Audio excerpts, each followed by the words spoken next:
Anti-derivative Jill.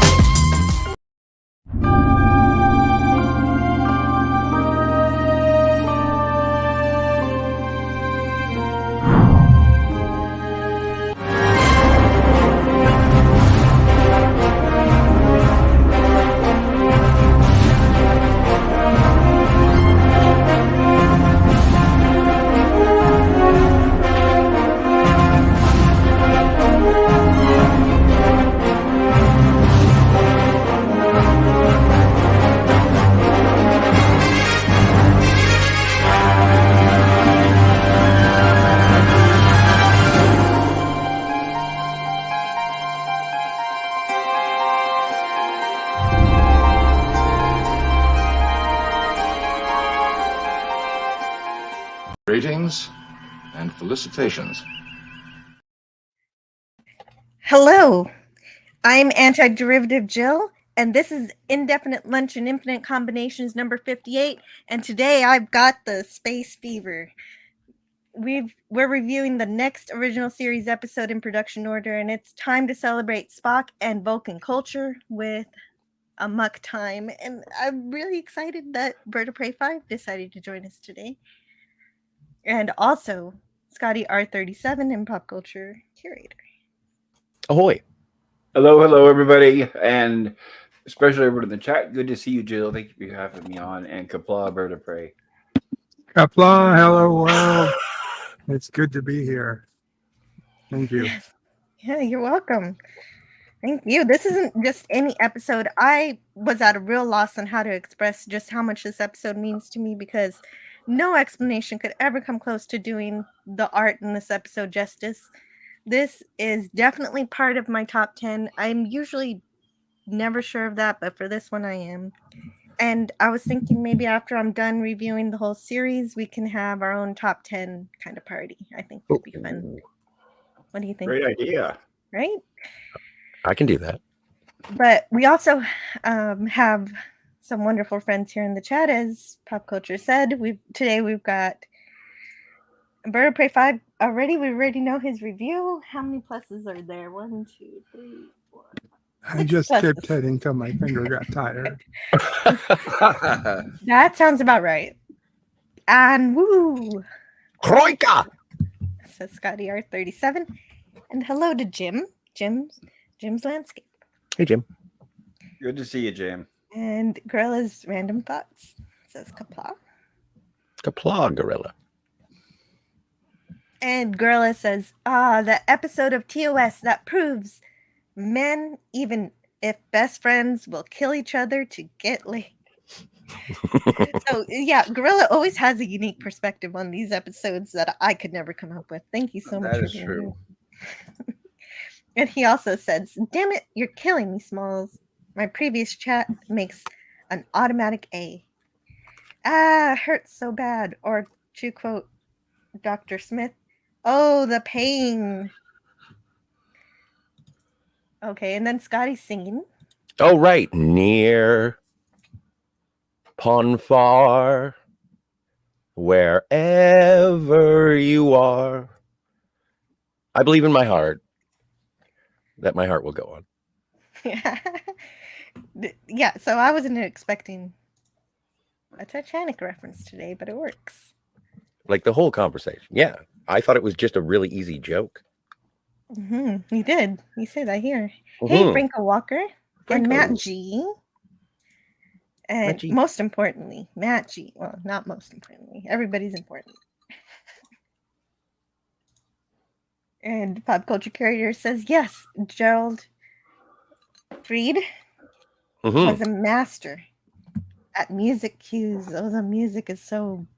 Well, and this is the introduction of the iconic fight music, the Star Trek fight music. When you think of it, it came from here. Yeah, and Darius Munchausen is here. He says, I know this episode. Hey, Darius. I don't know what Darius is doing, but I'm going to send him a link.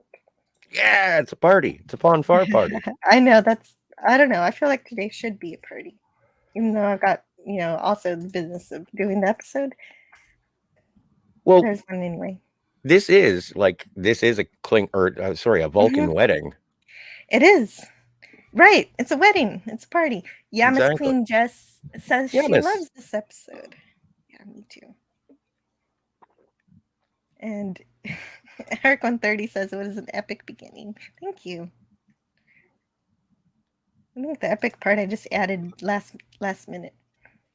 He said, "Oh, the cool kids are in the room today."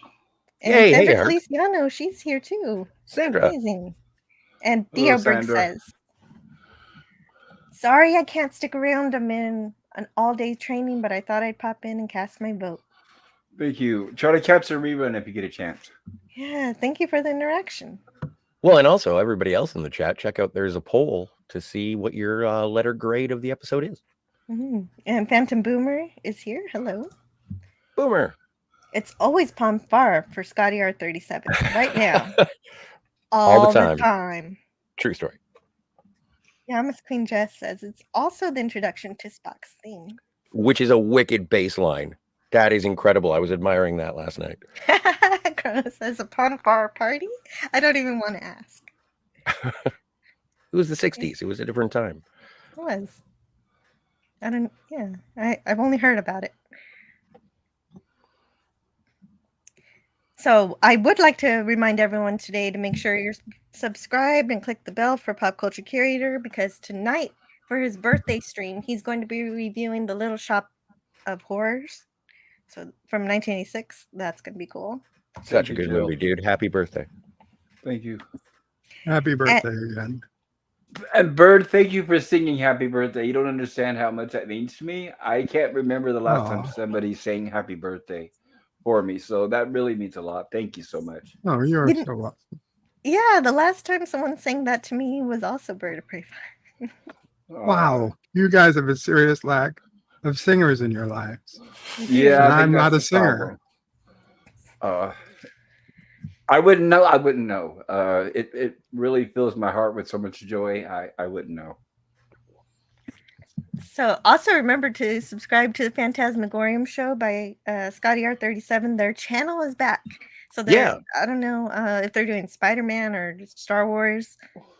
Well, my money We're is doing on Quantum Star Wars. Leap. We're doing Quantum Leap on Thursday. We're doing Quantum Leap on Thursday, but I was talking about tomorrow. Oh, I don't know. No, I don't think we're doing tomorrow. You're not doing a show tomorrow? I don't think so. Okay, then Quantum Leap it is. Well, no, you know why? It's because Kat's going to see Return of the Jedi in the theater, so we can't do a show. Oh, okay. So then too much information. Also subscribe to Bird of Prey 5's channel. He's got amazing live streams tomorrow. He's going to watch Enterprise at 3 p.m. Central, and then on Friday he has Bed Life. Nice. And so for reference to the production of these episodes, some facts come from Star Trek 365, the original series by Paula Ann Block and Terry J. Erdman. The idea to use this text comes from Raquel Briggs, who you can find on the Cogburn Times channel. So subscribe there and also read her sci-fi stories. They're super cool. So with that said, let's check out Amok Time. And really, with the strong emotions I have, I don't mind if anybody wants to go out of order of the slides, even though I will be going in order. If anyone feels like expressing anything out of order, they can. Kind of like amalgamation of the normal rules and Friday show rules. Well, I don't know. Pop culture. Do we have anything from Robert Justman and Herb Solo? Or does that not come yet? I can cover it anytime. It's just behind the I love it. Kind of some letters going back and forth between the studio heads about this episode. Is it scene specific or is it overall production of it?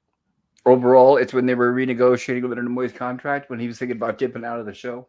Oh wow! Yeah. So this actually fits really well when we actually get to see Ston. Yes. Oh, Lawrence Montaigne. Right. I like this introduction of seeing Kirk climb through ostensibly like a Jeffries tube-ish kind of thing to get between decks. It's like, I don't have time to wait for the turbo lift. This is awesome. Right. You really feel more like it's a ship, because when I visited an actual aircraft carrier, they have lots of little shafts like this. that you Nice. have to go through when I explored the lower decks. Yeah, I think they expanded some of the set for the second season. They also expanded McCoy's office as part of sick bay. Hmm. But the reason I'm saying that you guys don't have to go in order is because I really don't have a ton to add to something that's so incredibly perfect. And if you need the story, go watch it. I've seen it tons of times. This is the Vulcan heart. This is the Vulcan soul. Wow. This episode first aired on September 15th, 1967. So even though it wasn't the first in the season to be produced, it was the first to air with good reason. This was a wonderful choice to open your season with and the best way to put your best foot forward. It was written by Theodore Sturgeon, who also wrote another favorite of mine, Teddy which was Sturgeon. Shore Leave. This episode was meant for season 1, but because Teddy was such a slow author, it ended up having to be shelved for season 2. I really don't know if he went by Teddy ever. Neither do I, but it's fun. Well, I can tell that it was worth the wait. Also, it was directed by Joseph Pevney, who also directed The City on the Edge of Forever and and Trouble with Tribbles. Oh wow. I think another good reason for well, or at least I'm not sure the exact decision when it came down to why they aired this episode, but it's a great hook to get people back after the hiatus of the show for the season. So I think that was an excellent choice for them to choose this instead of Cat's Paw. Absolutely, Definitely got because lucky, I think, that this was available to be the premiere. Mm-hmm. Didn't they schedule Cat's Paw to be a Halloween episode though? yeah, they did. Yeah, I think It so. aired around Halloween, as close to Halloween as they could. 7 episodes later after this one, yes. So they had the instead of scrambling to find the best presentation as they did in the first broadcast episode of the first season, in the second season they had the freedom to sort of, okay, we're going to make these episodes and then we'll sort it out in terms of which one's going to be broadcast, because like that creative freedom and that sort of attention is beneficial for a show. And honestly, I like, considering it being the second season premiere, second season of Star Trek is like the best television in ever. So, in my opinion, as I spout off, I think so. This is when I guess, as McCoy would say, they were operating on all thrusters. yeah. I know they kind of hit the ground running in the first season. They did. A couple episodes may have been hit and miss, but they really had all the characters down. More And hit. as we all know, McCoy actually gets credit in the opening titles, which is fantastic and very deserved. Yes, absolutely. It was so weird seeing him at the end in the first season. The universe is the way it should be in the second season. Mm-hmm. The old and the rest adage. Yeah, totally. McCoy's noticed aberrations in Spock. He hasn't eaten in 3 days and even seems to be showing nervousness, which isn't usual for a Vulcan who suppresses emotion. And this isn't just an episode about Spock's culture, but also his rank. In this episode, it's clear from here on out that Spock has been promoted from lieutenant commander to full commander. Wow. And of course, we also get Chekhov in this episode, although we don't get like an introduction. He's just there. Mm-hmm. Yes. If you're watching this in broadcast order, this is the first time you get to see Chekhov. Oh, but see, and that's interesting in terms of as watching it in production order, it has been a slow introduction of Chekhov. Yes. Yeah, Like we've seen him before because But we're watching in production.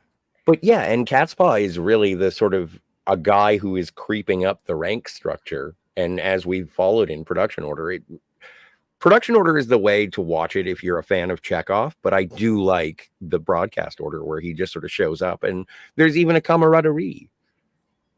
Yeah, they show him immediately friends with Sulu and bouncing off of him so easily. Well, during the second season here, it was rare to see Sulu and Chekhov on the screen at the same time, because Chekhov was kind of a stand-in because Sulu was also still filming Green Berets during a lot of these episodes. He's John still busy. Wayne. For how much longer is he doing that? Does Well, he he's do that the been- whole season? He's been in all the production episodes so far, Sulu. Mm-hmm.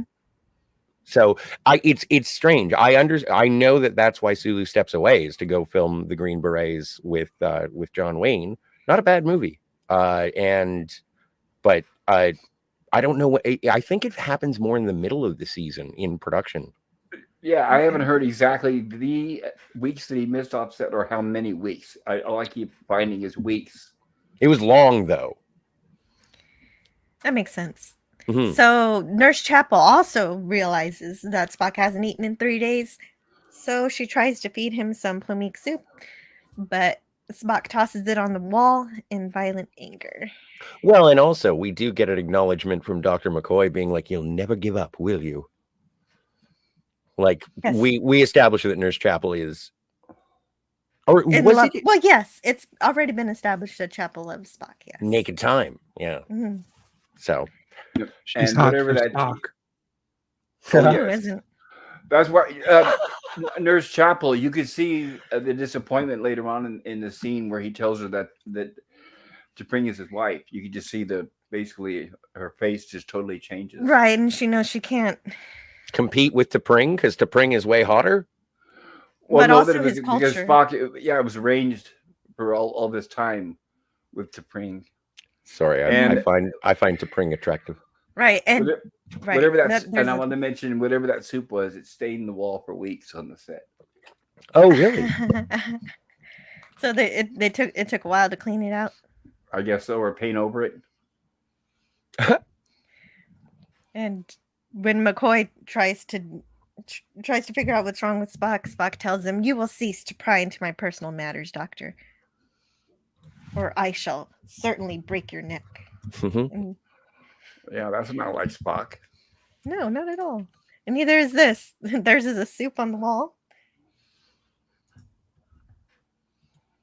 Oops, busted. Yes, busted, showing intense emotion to everybody. How dare you bring me soup? I ordered porridge.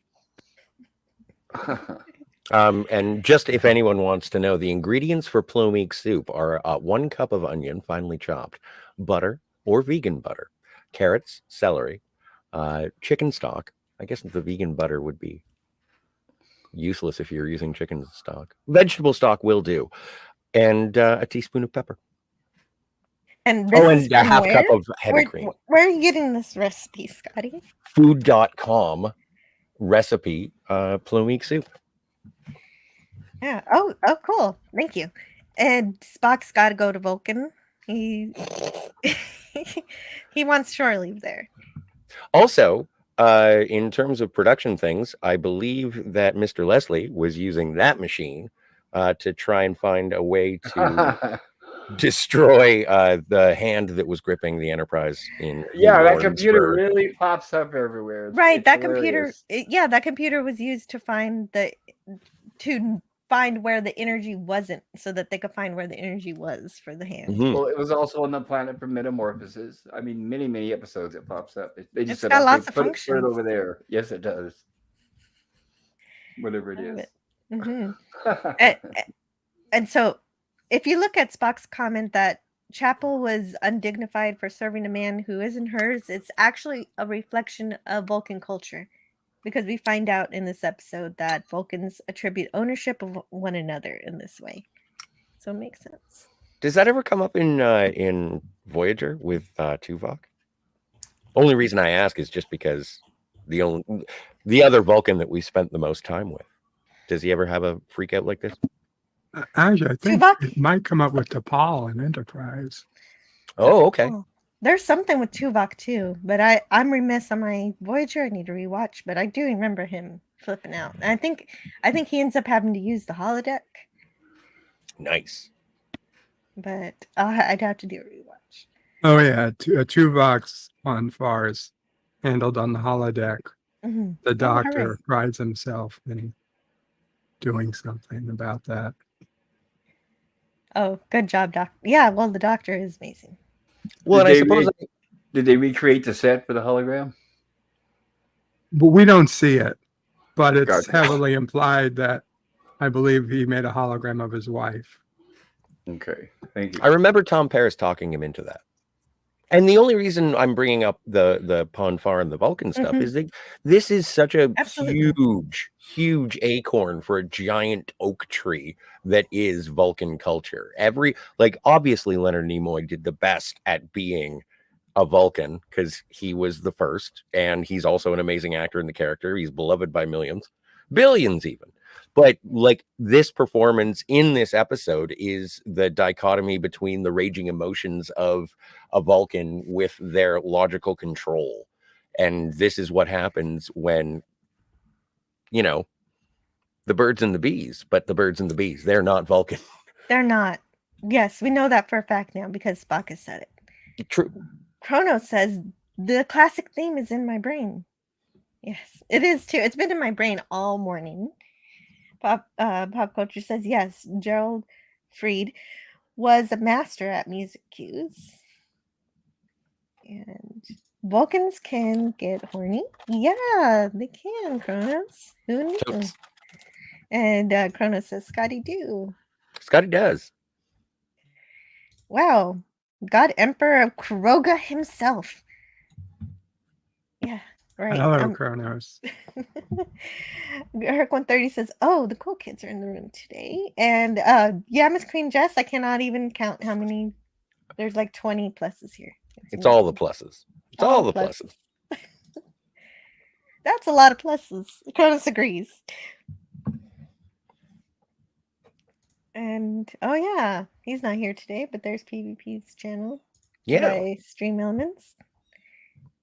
And Darius says it's always Ponfar. Okay, so I did we read this that one. Yeah, we did. I'm looking. But it is still like technically he's correct. Yeah,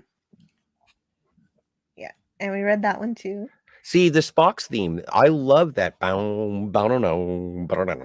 was a bad rendition, but but it was good so enough good for me to know what you were talking about. Like that's chill jazz.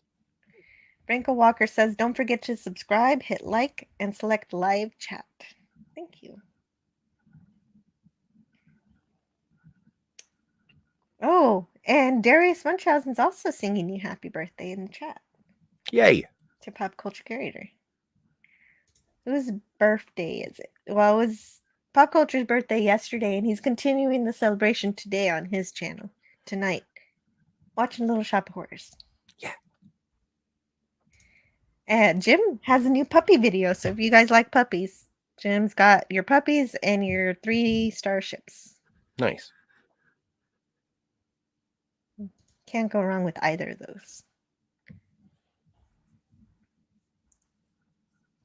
Franco Walker says, "Nice one, Jill." Cronus says, "Which one is like button again?" Well, you can click either one. Both are engagement. I like them both. But I prefer the like, but up to you. Cronus says, "Nice uniform." Well, and yeah, it's a highlight of Nurse Chapel in her mini skirt. Yeah, she does. She looks great. What did I see recently? It was Terry Farrell did a tour of the one of the TOS recreation sets, and she dressed up like she did her the red uniform from Trials and Tribulations. It was cute. Terry Farrell, it's great. Franco Walker says Nurse Chapel is besotted with Spock. Rest in peace, soup. It's all over the wall. Vegan butter. I know. I don't even know what that is. Is that like oleo? Maybe just olive oil? I don't know. Yeah, well, I guess. I have Maybe no soy idea. didn't sound very delicious. No, it doesn't sound good. See, I would never go for soy. That's why I was trying to think of something good. Like Vulcans are vegetarians. They're not vegans. Yeah, they're vegetarians. I don't know if they're vegan. Do they drink milk? Do they eat eggs? I don't know. That I don't know. We'd have to investigate a I Vulcan just know cookbook. for sure that they're vegetarian. That's all I know too. So yeah, Franco They're says you can't use. They're vegetarian when it's logical to be. Yeah. If logic dictates they have to eat meat, they will. Oh, what is the Vulcans who crash landed on Earth were willing to kill a deer for meat to eat rather than starve to death. And we don't know if Spock ate the pizza in Star Trek 4. Well, but I remember all of our yesterdays when he's stuck in the past with Zartha or whatever her name is, Zamantha, and he says, "I've eaten flesh and I have enjoyed it," and he's disgusted with himself. So it's possible that since Spock is a Starfleet officer, that he does eat it when he has to for diplomatic purposes. possibly that makes sense. Princess Fiona says, when did Vulcans change from not having emotions to suppressing them? And Pretty early.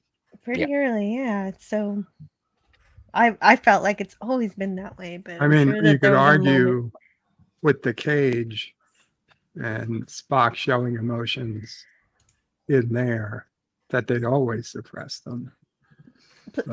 Scotty, please express Spock's emotion in the cage. In the cage? Yeah. The women! Oh, okay. Yes, thank you. I knew you could do it.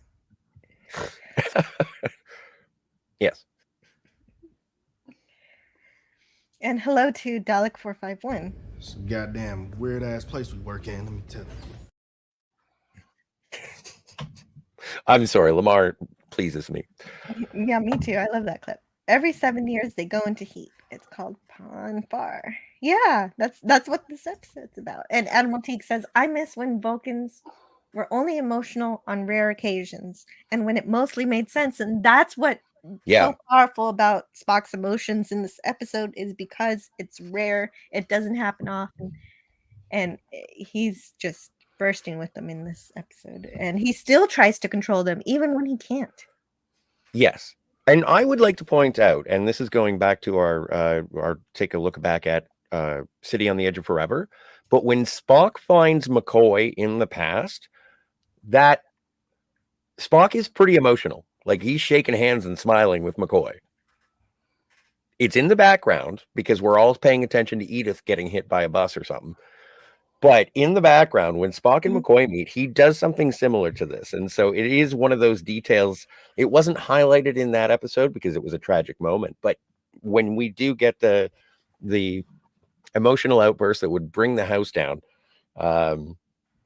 it's also shown to McCoy at a certain point. And I do adore that. Spock is an emotional man at appropriate moments. He is. He can be. Yes. And he doesn't want to be. No. He hopes you didn't notice. Mm-hmm. Hello to SP4H. Hey, Sporf. And Princess Fiona says Spock's theme is totally simply with a complex rhythm. EADG 1 4 5. Same as blues. Makes sense. I said jazzy, but you're right. It's bluesy, Princess Fiona. And Admiral Teague says, why not replicate synth butter? It's much like regular butter, but its effects are easily I can't believe it's not butter. You less cholesterol. And Admiral Teague also says Spock isn't overly freaked out. He ate meat in all our yesterdays. He's shocked. He enjoyed it. True. Yeah. Somehow his physical form reverted to a previous evolution. I don't know. Mr. Atos had not properly prepared him. Season 3 stuff. We'll get there later. Yes, much later. Admiral Cheek says, by the way, if I'm right, All Our Yesterdays is the last episode in production order. That would have been a way better finale. All Our Yesterdays would have been a way better finale. Let's see if he's right, because I actually have the list up right here. Oh. Uh-oh, we're fact checking. For some reason, they also put, no. Turnabout Intruder was the last one produced. All Our Yesterdays, second to last. Alrighty, Roo. So there you go. Take your leave on Vulcan TV. That's not even dirty, but it's hilarious. So Princess Fiona says Spock is half human. He expresses that side of him. But at some point, they showed all Vulcans the same way. That's true. Well, yes, they had their passions, and that's why they got into a conflict and they got into a war and everything. And they decided to suppress their emotions to keep them from having these kind of outbursts that cause so much violence because they're so those emotions are so powerful that they had to suppress them. But you're right, these are things that we learn later. I would say that Vulcans started out suppressing their emotions. At some point, they changed to not having emotions, and then they changed back. Well, I don't. Yeah. I have the When's book thing Spock's World. I just figured that Spock's always lying when he says I can't express that emotion. I have the book Spock's World, and it tells the tale of how Surak came to philosophy of logic and whatnot. And it's from him walking through the forge, and it's really beautifully written. I've only read like a third of it. I haven't read maybe even a quarter. But yeah, no, this is a heavy Vulcan episode. I love this lore. This is as deep as the Klingon sort of experience that we get in Next Generation. This episode also expands a lot of it expands a lot of Vulcan lore in this particular episode too. A lot of things spring from it. But it's surprising that there's not much. DC Fontana is not credited with this, and yet she is considered the mother of Vulcan writing. Isn't this the first time we get the Vulcan salute? Right. It is. This is the first time for the Vulcan salute, absolutely, and I will have something for that when we get there. And I went to a Jewish wedding once, and they do that. Yeah, but with both hands, right? Right, and they were looking at it, and I was laughing. They even mentioned Mount Saleya as part of the ritual. I very hard to contain myself. Wow. Well, yeah, if you're a Star Trek fan and you don't realize the connection with it.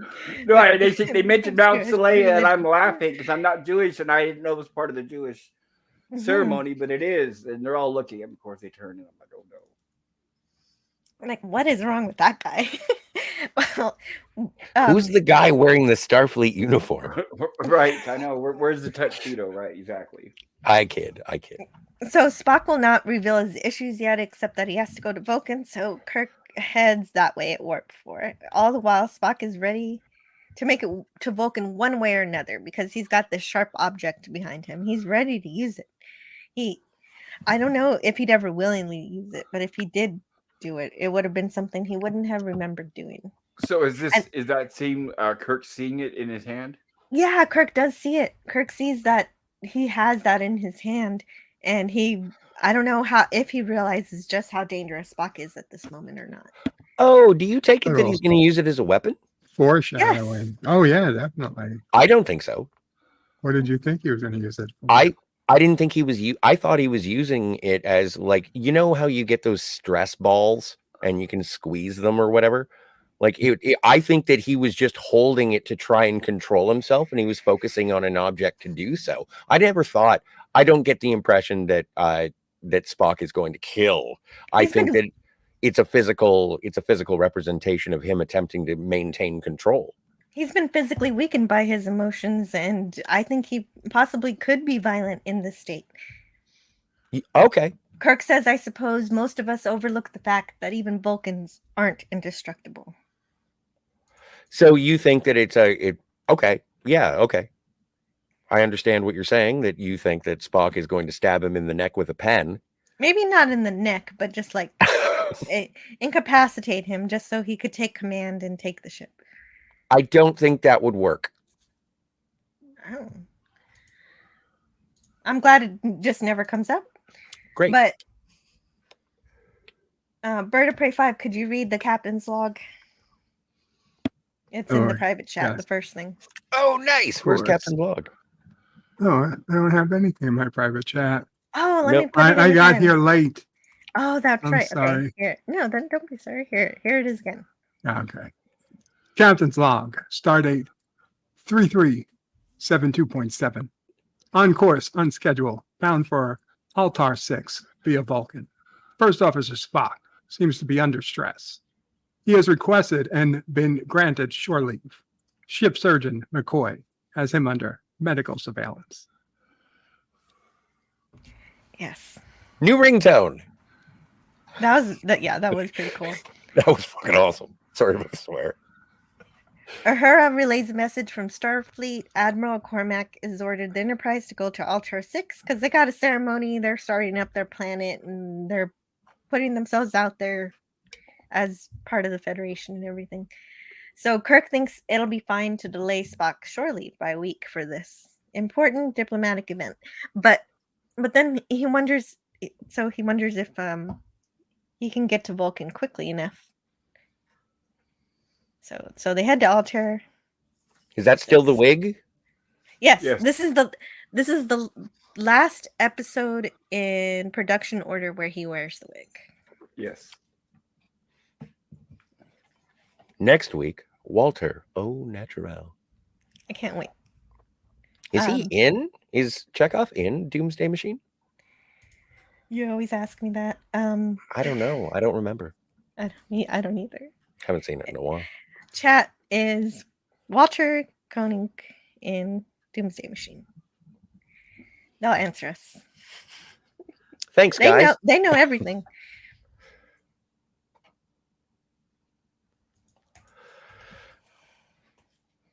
I don't see him in the pictures. Well, and also, like, this is a situation where Spock has requested leave, and that's as far as we've gone in the story so far. And so it's like, well, you can take your leave on Altair 4, but that's the best I can do, really. Says Altair Kirk. 6, right? Altair Isn't it 6. My mistake. My mistake. But okay, so then Kirk's like, maybe we can get to Vulcan real quick and still make it to Altair 6. But when he asks Chekhov if they can do that, Chekhov's like, what are you talking about? We're already going to Vulcan. Right.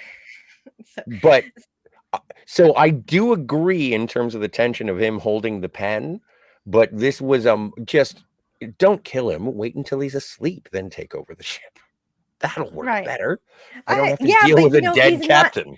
He's not. The point is that he's not so logical right now. He doesn't even remember doing this. Mm-hmm. He probably doesn't even remember picking up that sharp object and holding it behind his back. You don't know when he's lost his marbles quite a bit. Now, I have a quick question, just in terms of body language and in regard to Mr. Shatner. I'm just wondering, and I know this is a common thing, but when was the last time you had your hands on your hips in an authoritative fashion? I'm asking everybody. Yeah, I think it's like when mom's mad at you. Exactly. He's upset. Yeah, I don't even do that. I just use my voice. But yes, it does. It makes you look bigger, so it makes sense why moms use it. Anyway, so Captain Kirk confronts Spock on the bridge, and the drama is had, but not on the bridge. This is very important. It is very important. He doesn't get after Spock on the bridge. Right. You do not do that in front of the subordinates. Agreed. Mm-hmm. People doing their jobs. That's why 735 is awesome. It's people doing their jobs. It is. And so they talk about it on the turbo lift. And Spock still refuses to explain. He doesn't even remember making the order to change course. And he says, I'm dangerous. I need to be locked away. I'm going to keep doing this kind of thing. And since Spock won't answer, Kirk sends him to sickbay. And he gets off with a technicality. Oh, actually, no. And this is a really great. I thought he got off with a technicality when I rewatched it. I was like, oh, Spock shows up to sickbay and then he leaves. But then there's a really beautiful interaction between Spock and McCoy. And McCoy is stern as ever. But then he finally he says to, like, he appeals and he says, yield to the logic of the situation. Mm-hmm. Is it in the private chat? Heavens. It is, if you want to read the whole thing. My orders were to give you a thorough physical. In case you hadn't noticed, I have to answer to the same commanding officer that you do. Come on, Spock. Yield to the logic of the situation. I just love that. You know how there are some lines that McCoy does and they sort of escalate? I enjoy it when McCoy de-escalates a situation, because you think of him as being reactionary, but sometimes no, he pulls it out. He's a good doctor. And no, usually he also grabs Spock's arm like a friend. Yeah, so not just an order. Exactly. Yes.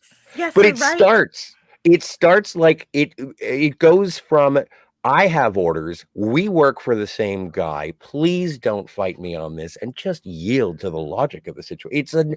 It's an authoritative lullaby. Well, you're absolutely right. This pop culture that episode is largely based on the friendship between Kirk, Spock, and McCoy, and where McCoy usually is the heart.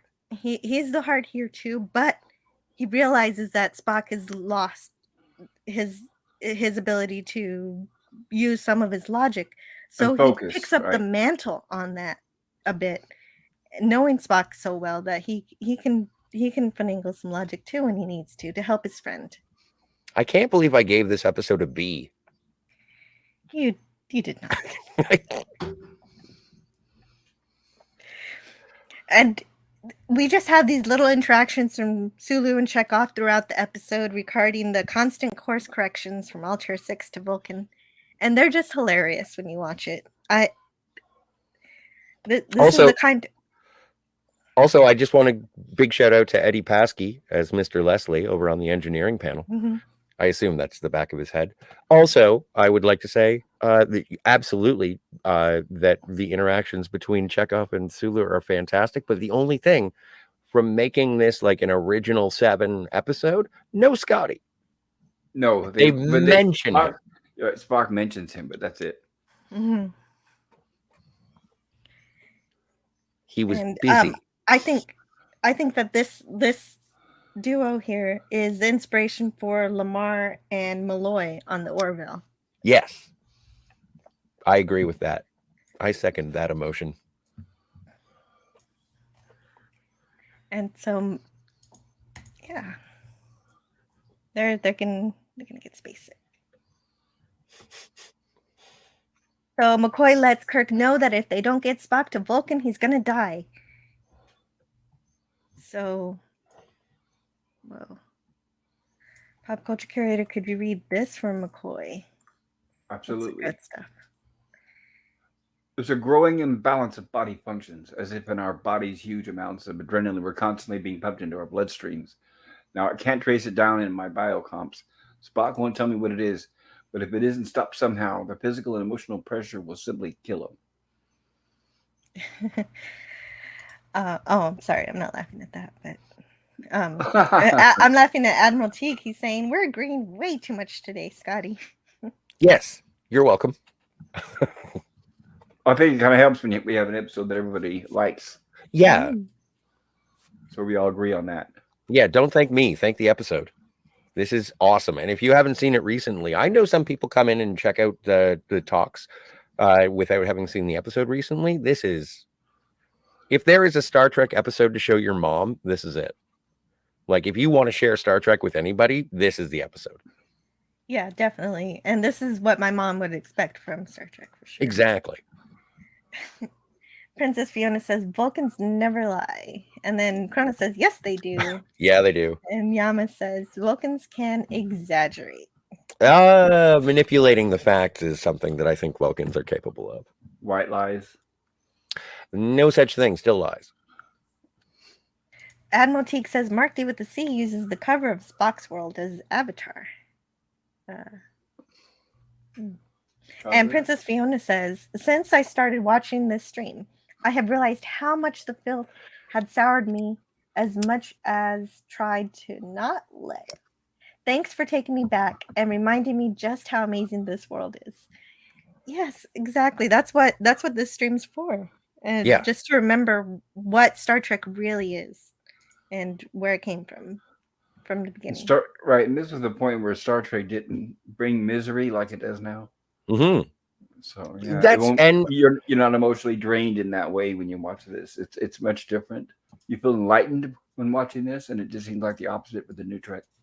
I still feel joy watching any episode of the 735 that is like a depressing episode. Like, I will watch the siege of AR 455 or whatever, the one that Nog gets injured. Like, that is more joyous and hopeful, and it's a depressing, low down episode, but it is way more hopeful. The way they present it is hopeful, even with Quark's speech and everything. Yeah, it still has an optimism, or at least an insight onto the situation that anything the 209 they don't have. I think that's also the episode where they kill Will Robinson. Not Will Robinson, Bill Mummy. I think so. Well, he was Am in I what? right? Deep Space Nine. Oh, I didn't know that. I mean, Is it Mummy or Moomy? Yeah. Moomy. Mhm. Thank you. Right, because there's only one M. It's a short. Yes. M, so Moomy. I appreciate it. Yeah, AR-558. Yes, they do. AR-558. Yeah, I don't know why I picked 477. But normally I don't mention the filth here, but I want to shout out Shadow Man on Twitter. He asked ChatGPT. Oh, right. About it. Yeah, did you see that? Yeah, I did.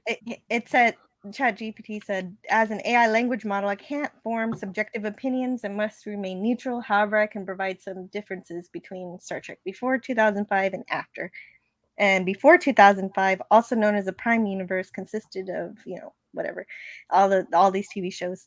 They're praised for their philosophical themes, complex characters, and optimistic view of the future. They also emphasize diplomacy, exploration, and problem solving over action and combat. And in contrast, Star Trek after 2005, which includes the rebooted movies and stuff, tends to focus more on action, spectacle, and serialized storytelling. These feature darker themes, more intense violence, and greater emphasis on character drama. And some fans have criticized the newer series from departing from the optimistic vision of the future that was central to Star Trek's original strips. So I think that explains it all perfectly. It does. It is very succinct, and it explains the argument absolutely. Yeah, and so it just frightens me that the people or the ChatGPT is more in tune with Star Trek than Paramount. Yeah. Princess Fiona says, Admiralty, remember there are no other Vulcans in Starfleet at the time, and they're very secretive about it. Oh, Jill, can I play something? Yes. You brought up the filth, right? I did. I've grown weary of discussion and argument. Yes, that's the end of that, hopefully. Spock's compromised enough to delete self for others. Yeah, I agree, Admiralty. He could. He's very dangerous right now. I don't know. I know. All right. But you can disagree. That's fine. I know it's not anybody's favorite topic, right. but T'Pring being on that so-called Star Trek show, Strange New Worlds. Mm-hmm. So I was engaging with people who really enjoyed Strange New Worlds, which I know I shouldn't do, but but Gibson's a good guy.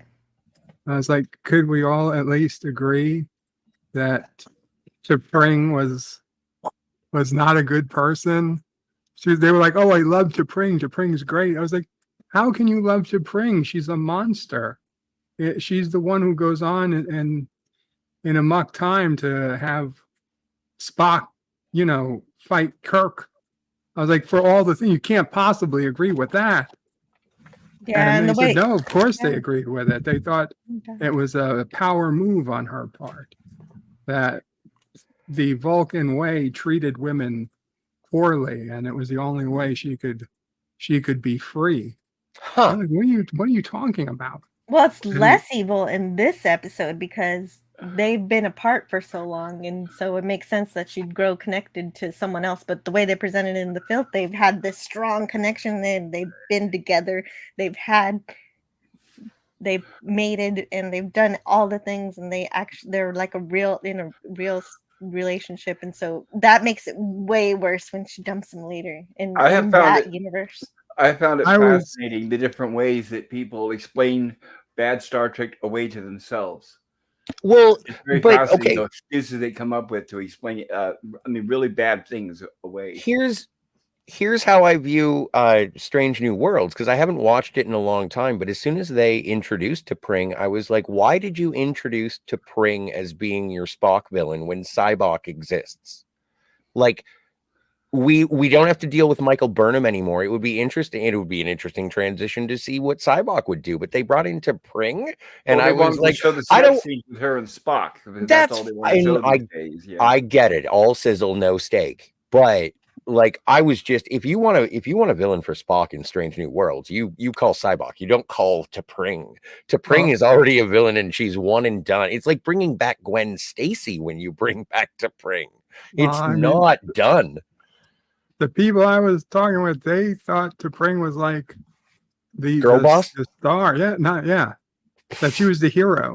Yeah, sure. She was fighting for women's rights. Yeah, let's bring back Janice Lester. I never got the feeling that Vulcan women were being affected by the patriarchy.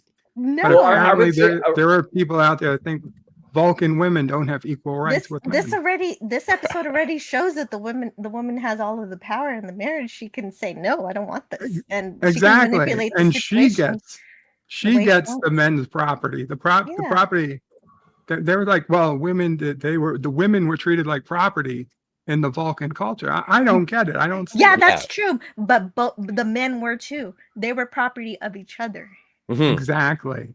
Well, the whole idea is she was a jerk because she basically saw immediately that Captain Kirk was not only a superior officer but his friend, and that's how that was. I mean, that's the lowest. I mean, they talk about punching. And that was the lowest. A bad move, you know. But the thing is, it was flawlessly logical. It was flawlessly logical. Like, don't knock T'Pring. Like, I don't think that T'Pring is a good person. I think she's flawlessly logical. But like, no, I really do adore T'Pring in this. I think she's an intellectual equal to Spock. She is absolutely, if in the game of love, be it a board of chess, like she is. I didn't want to be married to you. You're a legend. I don't want to be the consort to a legend. I don't want to. So I figured out a way that we would both be satisfied. And I'll destroy your life while we're at it. It did well, and that's why we love Leonard H. She just likes the guy with bigger ears. I think when she pointed at Kirk and chose him. Yeah. Spock should have walked up to her and said, "Bitch, you ain't worth it. 3 to beam out." That would have been a Spock is in the middle of the Black Tower. He's not thinking logically. No, but I know that it's a Vulcan and there's a completely different reasoning behind her supposed logic. But I don't think anybody male or female, should immediately turn two best friends after each other, knowing that it's to the death. That's the lowest you can think. That is a bad guy. Right, but okay, so then you are insinuating that T'Pau is a villain for allowing this. No, T'Pau has to do whatever they choose because it's an ancient ceremony. She's following the culture. She's carrying out the divorce in the only way she knows how. Right. So like it or not, she's got to follow orders pretty much because it's an old ceremony. So it's just it's just. I mean, she really doesn't like Spock in the first place, but she wants to see his life destroyed before he leaves, and then she can get the other guy. It's a total dick move. It's a dick move, but in terms of the matriarch of Vulcan, Vulcan in one package, T'Pau, the only person to ever turn down a seat on the Federation Council, I might add, says this flies. This is logical. The air is the air. You're here. Welcome to the wedding. The whole ceremony is primitive and based on either violence to the death or, okay, I accept you. Let's mate and be married. So it was only going to be one way or the other. And what she chooses is the only way that she knows to make sure that she ends up with the guy she wants. Right. Because marriage is very primitive. Right. Yes, it is. And she's and there's always a way out. And she's found her way out. If I get married, like this is what I'm going to do. I'm going to set this up. I'm going to have the whole on wound. Kroika. Dude. I know, right? Going to have some lurpers there. Why not? Come on. But we're going to do it in Rathacon uniforms.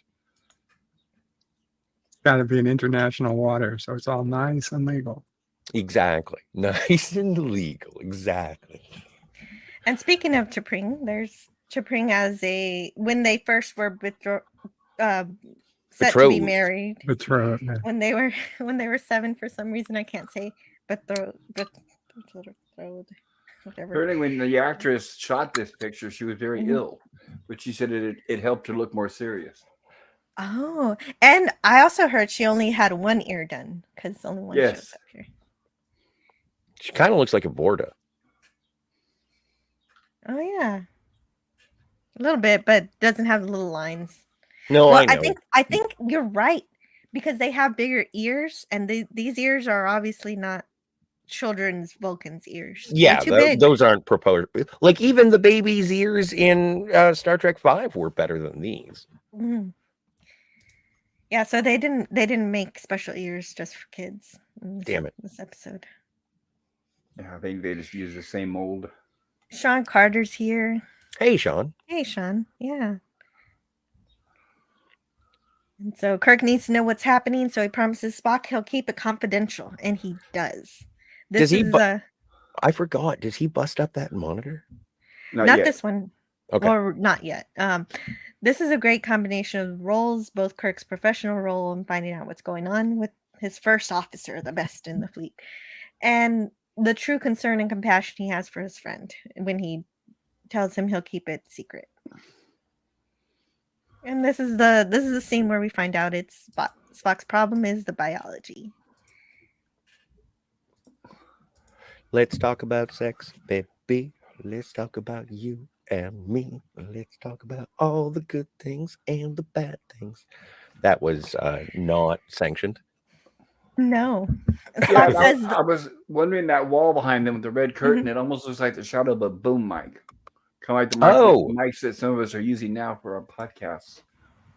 But you'll see as the characters move around, you'll see the shadow on that back wall. It looks like an arm and a mic. I don't know if it's intentional.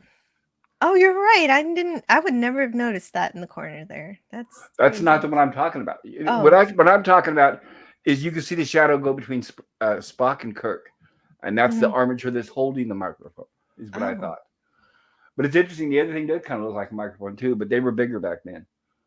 That one on the right, that little thing on the right is a little too small. Oh, okay.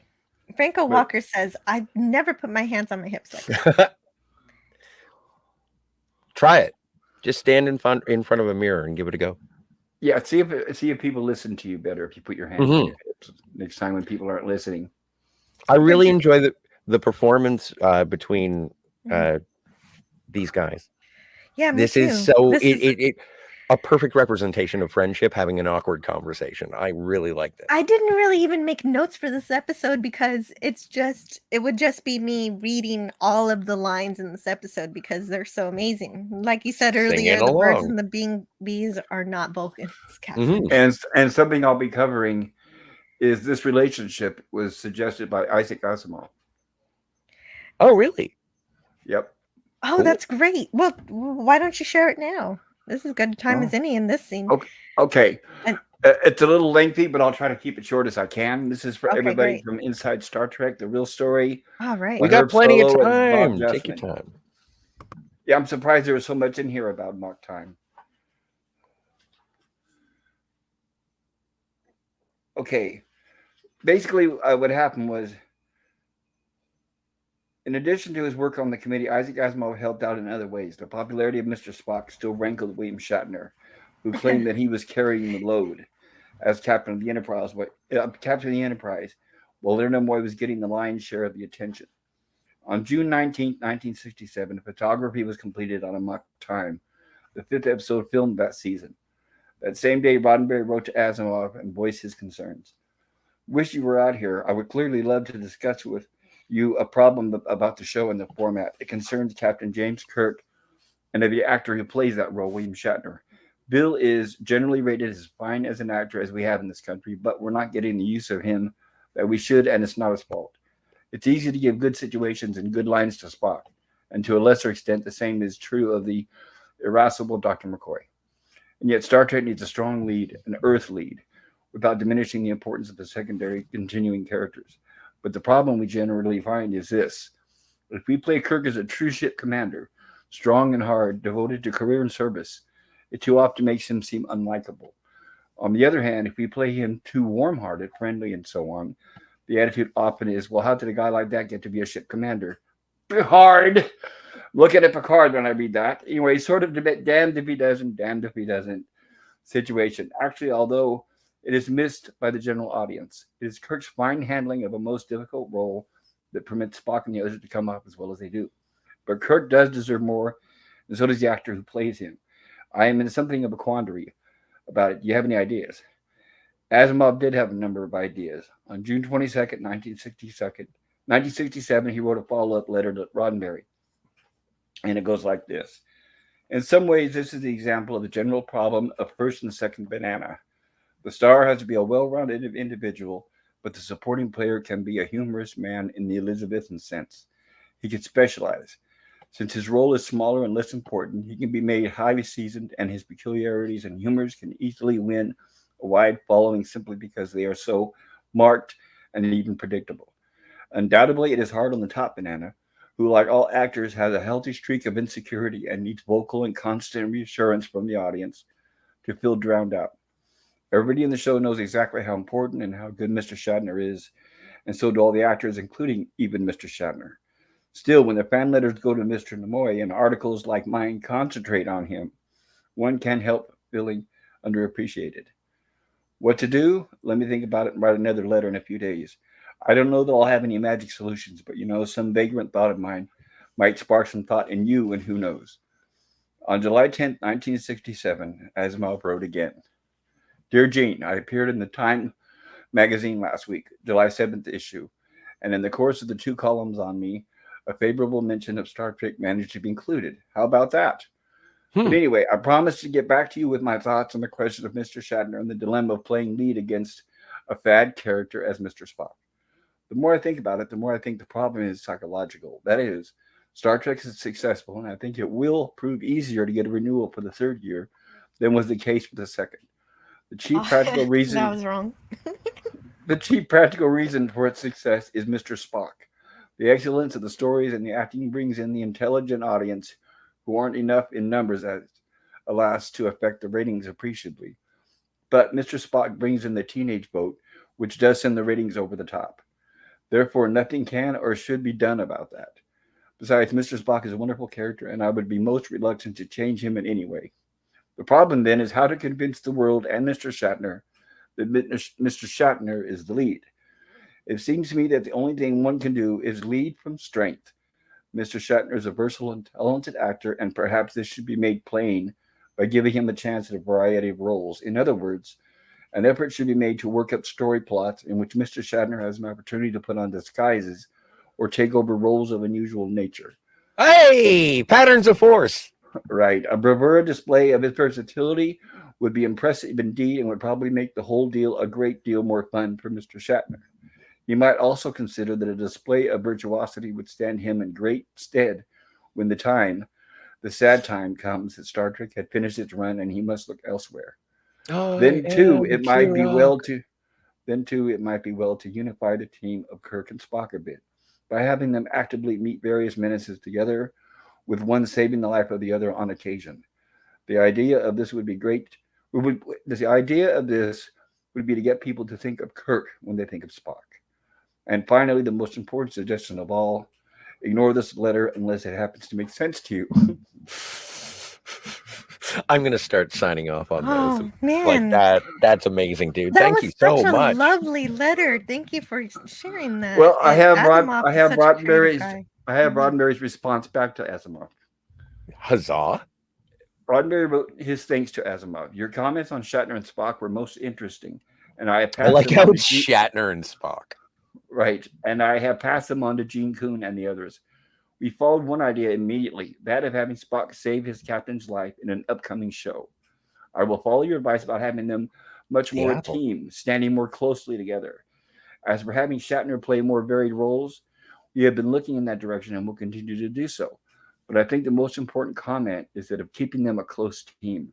Shatner will come off ahead by showing he is fond of the teenage idol, Mr. Spock. Spock will do well by displaying great loyalty to his captain. In a way, it will give us one lead, the team. Nice. There. Thank you. I mean, there's a Oh lot my more, but God. that's good for now. Incredible. Well, Asimov, you couldn't have a better science consultant for your show. And not only did he do it for science, he lended his storytelling credentials to the show and really helped with Star Trek in a great way. I'm very grateful for him. That's awesome. Thank you for that story. Crazy cool. Oh, no. Yeah, I'm glad to share. Thank you. So Spock's explaining the Ponfar, how it strips their minds from us. It strips our minds from us. It brings a madness which rips away our veneer of civilization. It is the Ponfar.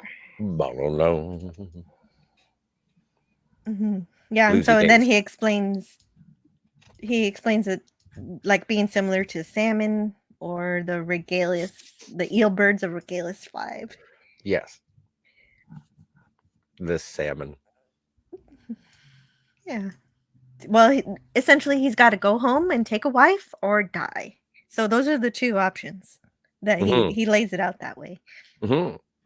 And Kirk says, "I won't tell anybody." And that's do you even remotely understand the physiology of this?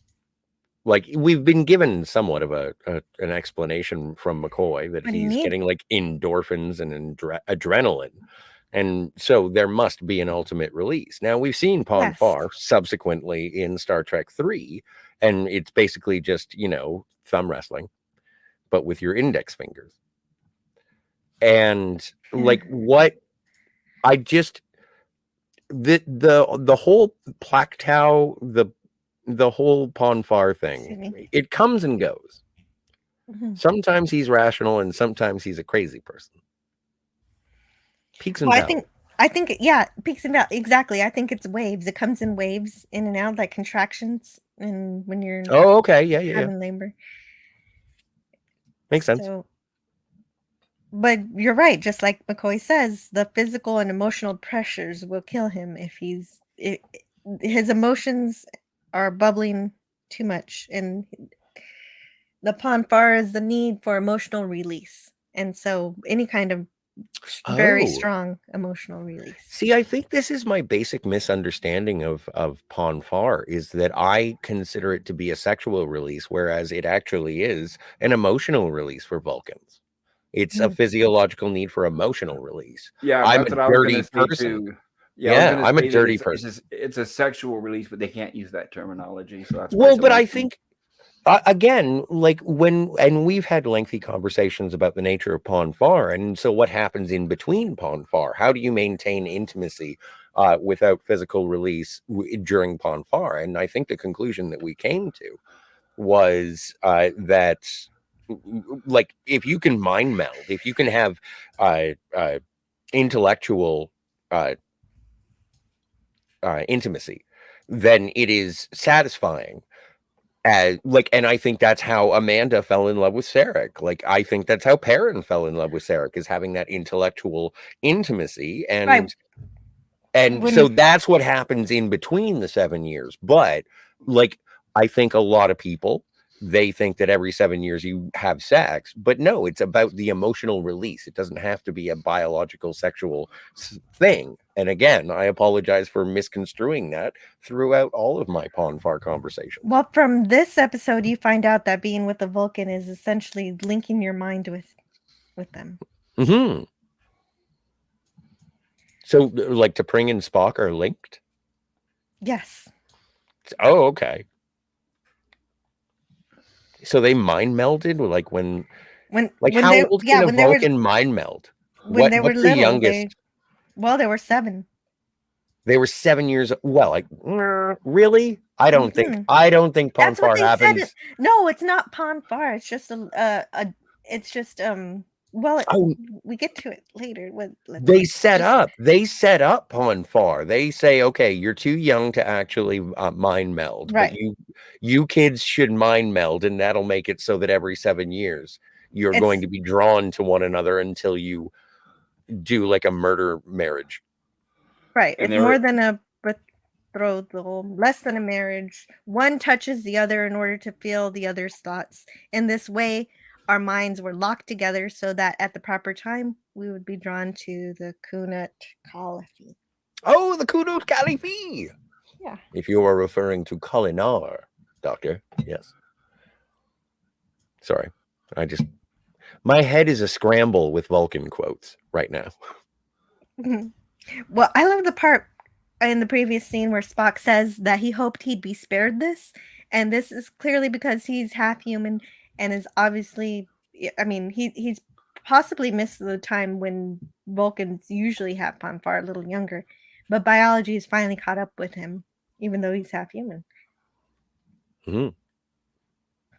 And Does that mean Spock's not as good at mind melds than like full Vulcans? I don't know. He seems pretty good to me. Well, no, he seems to. Hey, he transferred his Katra. He seems okay, but Right. I wonder if real, like a full-blooded Vulcan, real Vulcan. that was I don't know. racist, I'm sorry. I think it's more about discipline of the mind. Oh, that makes sense. That makes sense. And somehow they've kept this secret this whole time.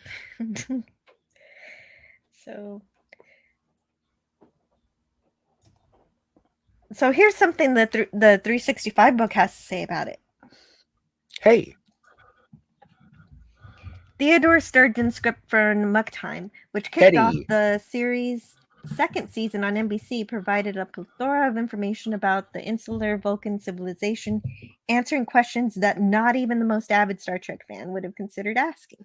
Why not? Well, for one thing, it would have been extremely rude. Rather than deliver a thoughtfully stayed piece about Vulcan civilization, Sturgeon created a drama about a subject typically not discussed in polite company: biology. That is, biology of the Vulcan reproductive kind. Like Kirk, audiences probably had assumed that when adult Vulcans felt it was time to increase the population, they went about it logically.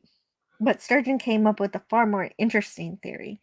2,000 years earlier, he explained the Vulcan race purged emotion from their daily lives and pressed logic to their collective bosoms.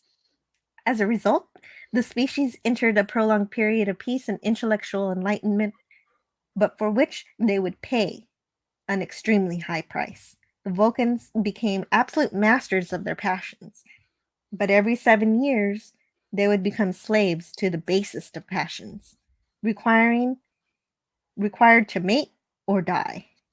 It strips our minds from us. It brings a madness which rips away our veneer of civilization. It is the Ponfar, the time of mating. For such an earthly subject, the story drew surprisingly few complaints, quite remarkable considering that NBC's standards and practices. Watchdogs regularly instructed Star Trek's producers to avoid any scenes involving open-mouth kissing. Perhaps Spock's simple likening Vulcan Ponfar to the plight of Earth salmon swimming upstream to spawn made it seem as if the subject matter really did concern plain old biology rather than sex. I think what's interesting and funny about the censors at the time is I think a lot of this just went over their heads. They didn't see what we see. That's an interesting theory on that. Reportedly, only one station refused to air the episode, as is ZDF, a German television channel. It's said to have cut several scenes and to have written dialogue for the voice actors, who dubbed the American lines into German. Thus, in Germany, it appears that Spock was suffering from a malady referred to as, oh my god, I can't read German. Schadenfreude. Well, So no, I think Welltraumfieber. Right. So they don't want to. It sounds like they don't want to show insubordination between an officer and a superior officer. So No, maybe, they didn't. They just didn't want. How very They just German. didn't want to talk about sex. Big They called yes, it that too. space fever. I think that's where I got my Space opening fever. from. Oh That is no! space fever. Why do I think of Ren and Stimpy? Space madness. That's the one.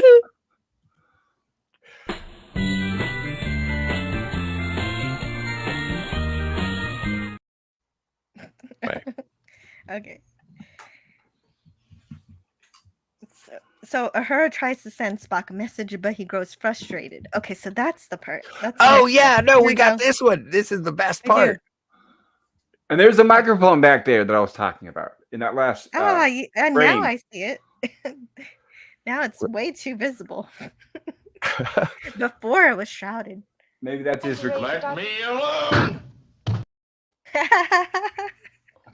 There it is. Yeah. Yeah, no, see, that's how dangerous he is. If you didn't think he was dangerous with the little knife, look at him smashing computers. It'd have been Well- nice if he had a few sparks, maybe some smoke come out of it. Oh, I like it. I like the fact that he just it crumbles. But yes, okay, maybe some sparks would be nice.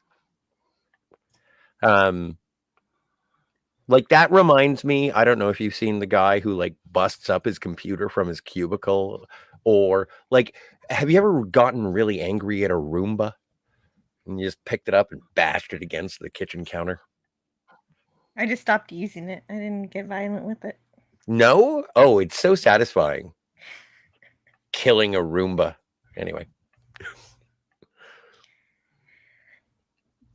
And Princess Fiona says they don't have good writing like this anymore. So much subtext, character based, and brilliant. Yeah. I agree. This is a very character-driven episode, though. And if you were to compare it to anything that is like, there is an emphasis on the emotional and the character in this episode as opposed to the science. There is biology, I suppose, which is science. There is biology. So And never mind. it is- Remember what it I is was a saying? character. Forget it. No, but you're right. It's mostly a character episode, a very well done one. Yama's Queen Jess says my mom was 12 when this episode aired, and it's one of her favorites. See? Tell your mom about this episode. And Admiral Teague says he initiated his mom to Old Trek last month with Space Seed. She loved it. Moms do love Ricardo So her Montalban. mom was 12. I feel old now, very old. But that happened. I feel young. Well, as if okay. the world were new. You want to feel even older? My mom was not even 2, less than 2 when Gotcha. -2. Don't 2. make him No, feel she was more 2 years old. older. Negative I 2. forget, somewhere around there, yeah.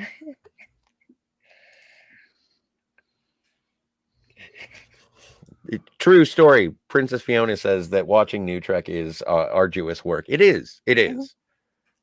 Yeah, and I'm Lenrod the says only it too. one. The only one I'm still pursuing, that I still have on the fringes of maybe I'll watch it, which I talk about all the time, is Prodigy. That's the only one that I'm missing out. I don't know. Yeah, but the problem with that is that they made it specifically for kids, but instead of making a serious Star Trek show. So I don't know. I don't know. Anyway. I don't either. And maybe they didn't. Like, I don't know. Like, I don't know. Okay, I just simply I agree. choose not to support I agree with- Paramount, just like Disney. I just choose not to support them at all. I don't agree. think Fair the enough. reason that I like it.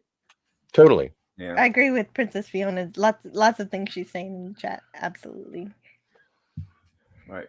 I won't Yeah, use I'm the never word she gonna used, but I subscribe would to- say coward. Right. He's a coward and he's pushed around. He's terrible. Mhm. Who? Me? Anson No. Mount, his betrayal Yeah. of his betrayal of Captain. Well, in one Whatever. episode, he gets pushed off the bridge onto some ship, and he saves the day by God. cooking. Well, how this nice. is. Oh, This hello, is- the Canadian Spider-Man. Hey, Canadian Spider-Man. Good to see you, Spidey, and happy birthday. But this is You're right. also a thing with Strange. Oh, sorry. Pop, you were saying. No, I was just saying happy birthday to Spidey. His birthday was Sunday. And yeah, he had a bonfire. I got to see it. He built the Wicker Man. But one of the things that I don't like about Strange New Worlds, I appreciate that you want to bring in Dr. Mbenga, but I would have preferred if you had Dr. Boyce, because if you want to recreate a sort of really cool dynamic, I would love to explore the relationship between Captain Pike and Philip Boyce. But Yeah, right. but they lots of didn't missed do that, opportunities which makes because- no sense. Also, Another the white man Colonel- on the Well, because- show. because Yeah, well, no, but they but- brought. See, I don't think that that's a thing, because they bring in Sam Kirk and then they bring in Jim Kirk. Also, both of those people who played both of those characters, not even a candle. But But Like, they also I have just to forcibly overrepresent minorities. You got to remember that's still a thing in Hollywood. That's a Well, big, that's big not focus. even a problem in Strange New Worlds. There is absolutely it's not even a woke show. It's just No. really poorly written. It just doesn't have any of the beats of Star Trek. It doesn't have the spirit of it, and it's just an atrocious retcon of everything that we love from Star Trek. Well, and again, It's if you exactly compare and contrast, Enterprise is still a better show than Strange New Worlds. But I want to say hello to Snortopoopas Cuber. Poopus! If we want to talk more about the filth, we can do that on Friday. I grow tired. Yeah, right, exactly. It's awful. Admotique says there was a New York punk band called Princess T'Pring. Nice. Cool. But also, there's a band called T'Pow as well. They did one 80s song, but there's I think the idea that T'Pow. I think the idea that T'Pow is only following orders doesn't make too much sense because she is Vulcan. She is like what is that line? Following doctrine. Say? All of Vulcan in one package. Thank you. She is the orders. Yeah. You're right. Wow, a polar bear with a wrench. What could go wrong? Says Cronus. Nothing's panda. Ever gone wrong with never give a panda a wrench. As a wrench. She was following tradition, not necessarily saying it wasn't a dick move. Oh yeah. Agreed on both accounts. T'Pring or T'Pow? T'Pring. Oh yeah. No, she was following the rules. Mm-hmm. She was doing a divorce like she was doing her taxes. Birds and bees get rooms, says Cronus. I had no idea. Vulcan. Oh my gosh. Yeah, they did. Who? If there were any creatures as proudly logical as us that were to have their logic ripped from them as this time does to us. Yeah. Well, and that's also like, and I think it's perfectly portrayed in Leonard Nimoy's performance. He is a man struggling for control against his own, and he did it before in Operation Annihilate, like when he was like, pain is of the mind and the mind can be controlled. Like he pretty much figured that he can take care of Pon Farr. He was not expecting this. Mm-hmm. And I think the performance is really glorious in terms of a man losing control while still trying to maintain. It is. And okay, so let me get back to the episode. Since Kirk made a promise to keep this confidential and never betrayed that trust, Admiral Comac fails to see what could be more important than this diplomatic mission to Altair 6. And so he orders Enterprise to go. Even Pop culture. And so, of course, Kirk knows that Starfleet is wrong and he must disobey Starfleet's orders to save Spock. Pop culture. Yeah. Is Byron Morrow back as Admiral Comac in a subsequent episode? Because Comac seems like one of those few reoccurring admirals in the original series. Does he show up again? I'm not sure. Huh. You mean in character or is playing a different character? Same character. I'm curious. Like, is he an Eddie Paskey sort of situation? Do we get a little John Winston with Byron Morrow? Is he in 2 episodes? He does come back, but he plays a different admiral. He plays Admiral Comac in this, and then he plays Admiral Westervliet. Anyway, apparently 2 episodes. Amok Time, and he shows up again in For the World is Hollow and I've Touched the Sky. Yeah. Gotcha. Cool. Yamas Queen Jess says Vulcans are telepathically linked to their mates. It's called a mating bond. Well, I would say if that's true, is limited distance, since Tuvok obviously can't contact his wife. True. Right. But it's the biological. How long it can't be that far. No, but it's the biological impulse in terms of you're linked and you must rejoin until the link is severed. And And I Spock know. does get more insane the closer he is to T'Pring. True.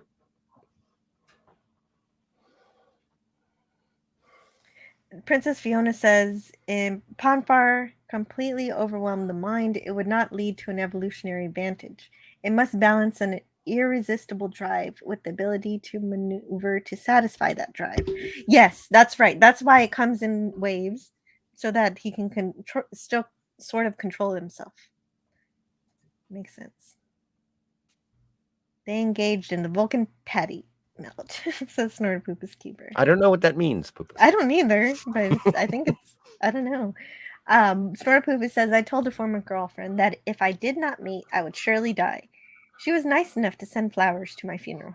Nice. I asked for no soup. And Lenrod sings this. GOLD. I don't know what it was. GOLDDE. Yeah, no, me neither. Hello to James Caserta. Hey, James. Hello, James. Trek and sex go together, says James Caserta. True story. Hit the like, Definitely everybody. There's a lot of people in the chat. So Yeah. if you There enjoyed what are. you I know. seen, That's hit the why like I'm button. looking at this chat here. Oh my goodness. Oh, my It just stars. keeps Wow, going. great turnout. Yeah. Spock just And- destroyed that Alexa, says Admiralty. Yes. But Dave G. Sound says the best punch is Spock's two-handed punch against the Salt Monster in season 1. Yes. I do love when they do the double-fisted punches. Oh, and Franco thinks that there should also be some breaking glass and Spock beats up the viewer.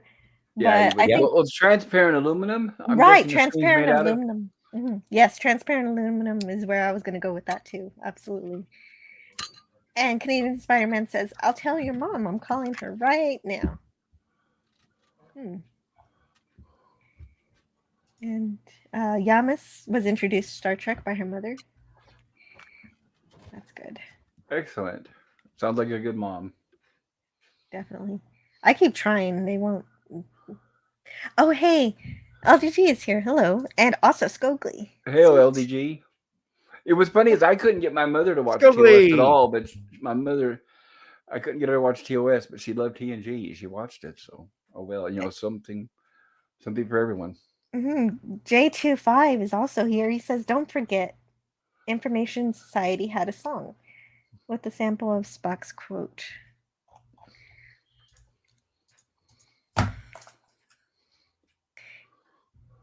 And so the Admiral wants them to go to Altair 6, but of course, Kirk has to disobey that order because Spock's life is at stake.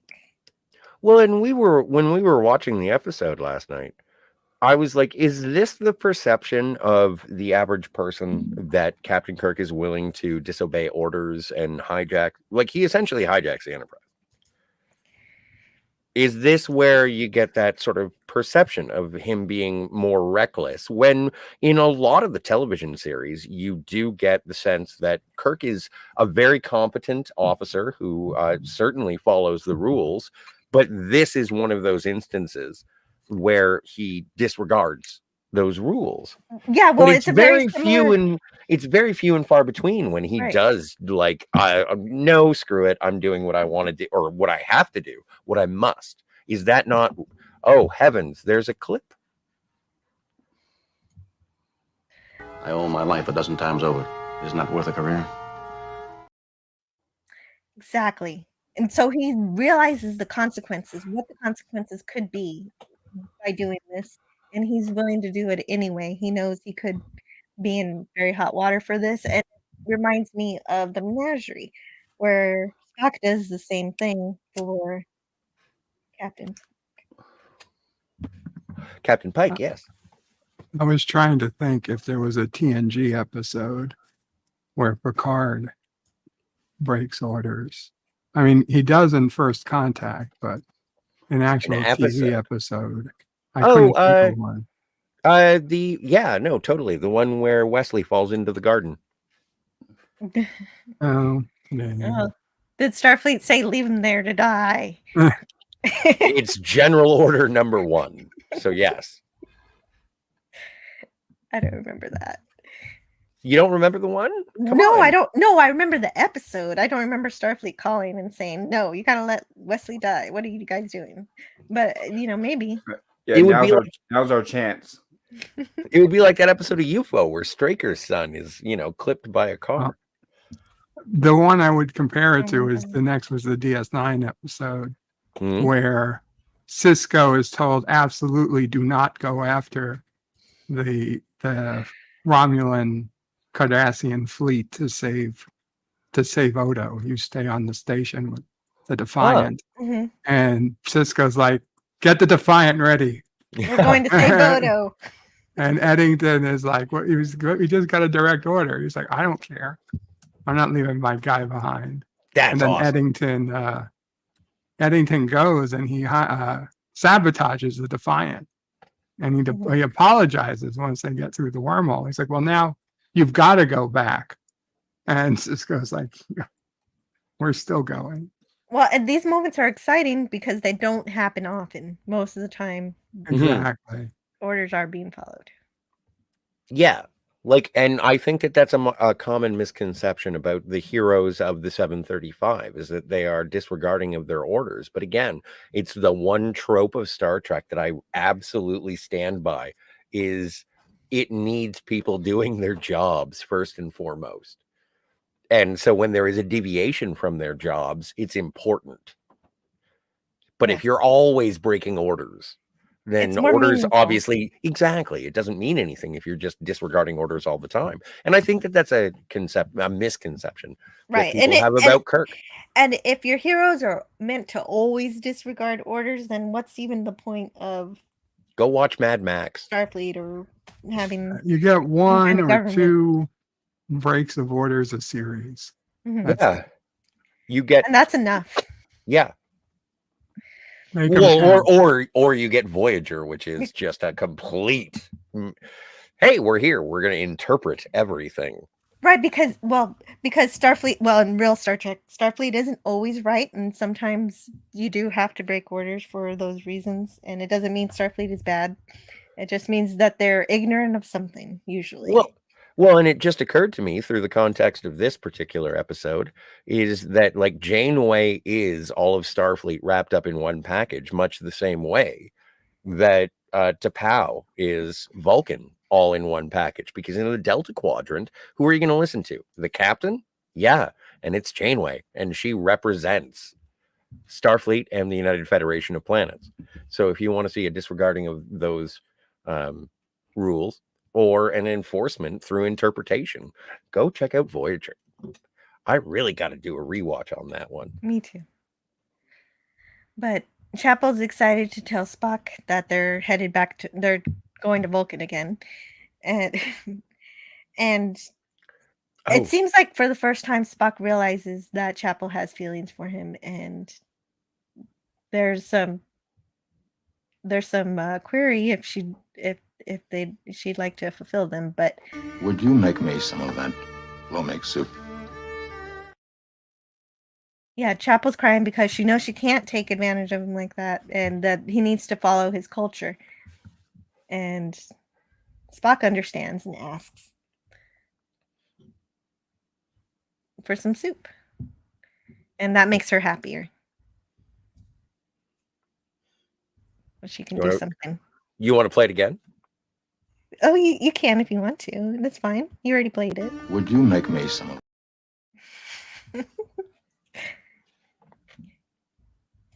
I was actually under the impression that they did end up. Oh, well, no. No, but in my misremembering of this episode, as I've said, I've misremembered it at least once before, and Right. I thought that they actually. I thought Christine and Spock did stuff. Well, they very nearly did. Very nearly. Like if they would have followed orders to the letter and went to Altair 6. Oh, you think if they went to? Oh, so you think if they went to Altair 6, then Spock would have had his plateau with Christine? Possibly, but I don't know. Okay. I don't know if she would have agreed to it or not. I don't really know. I'm sure that there is fan fiction on the internet. I'm sure. Oh, I'd be very glad to do that, Mr. Spock. So Oh, is yeah. this is a lovely display of support from his friends, especially with McCoy, who agrees with Kirk to be part of the ceremony. Well, And a neat aside to this is that there were supposed to be more Vulcan words in this episode, one of which was going to be Lachnoi, which what's means the Lachnoi? best man. Oh, like Chadich. Hmm. Oh, wait. Can you go back? Sure. Just back into the turbo lift. Spock is apologizing for his indiscretions through this time. You've been most patient with my kinds of men. Oh, wait. Did it play the whole thing? I don't think it did. You've been most patient with my kinds of men.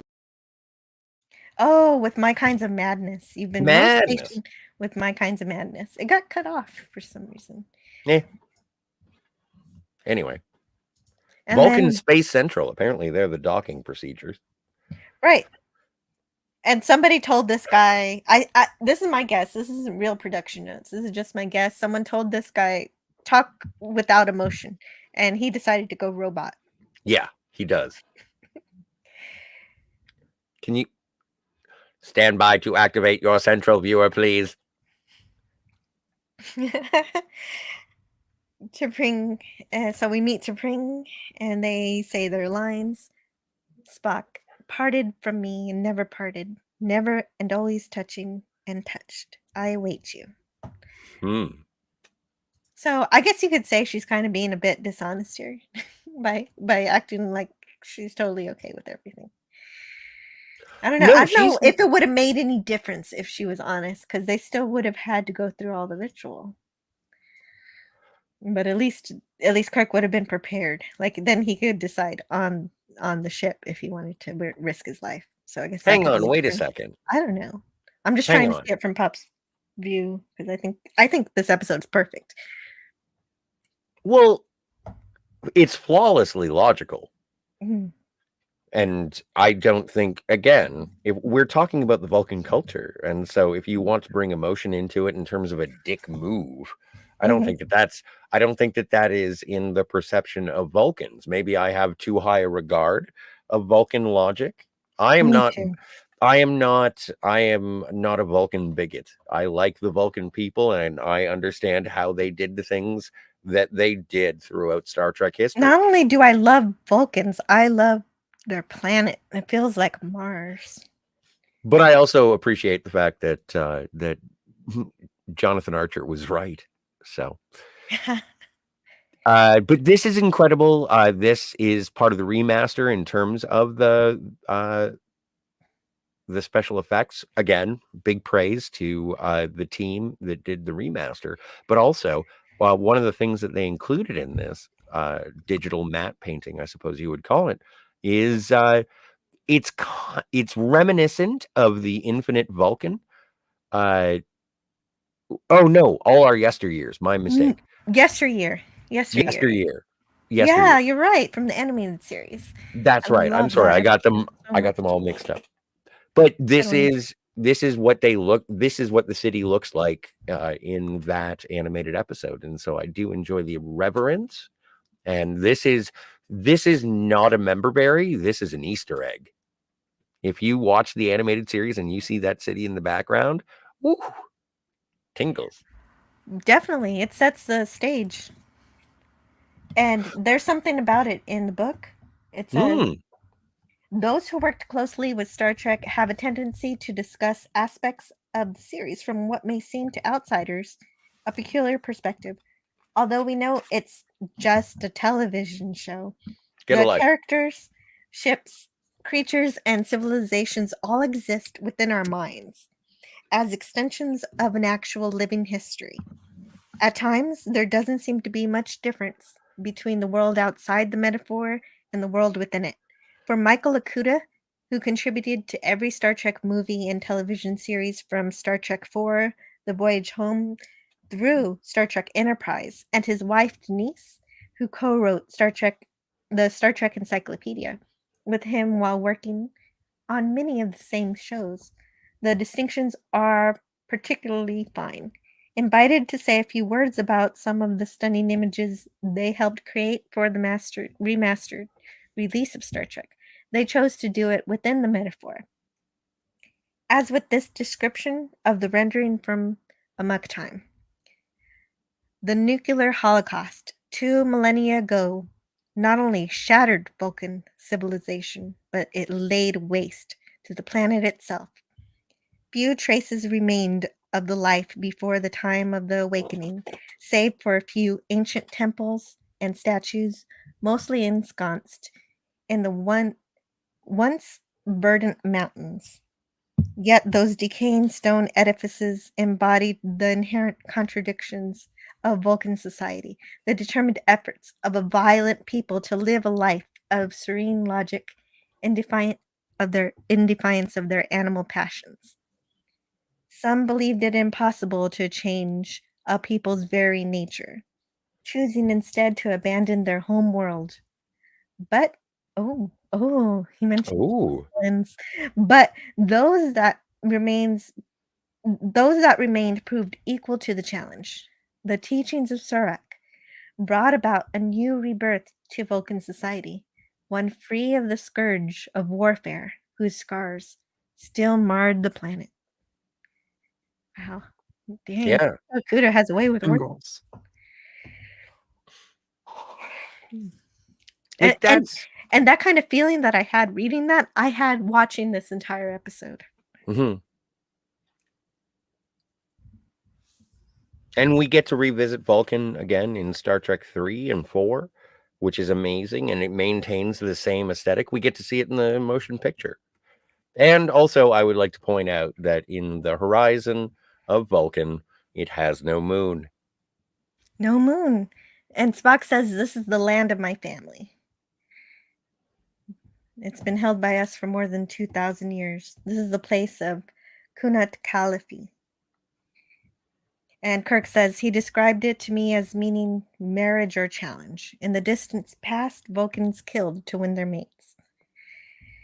And McCoy says, "They still go mad at this time. Perhaps the price they pay for having no emotions the rest of the time."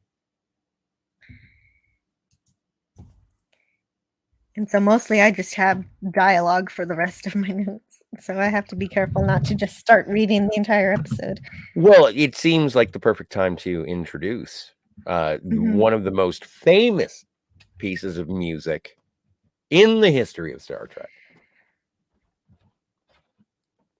Drop the needle.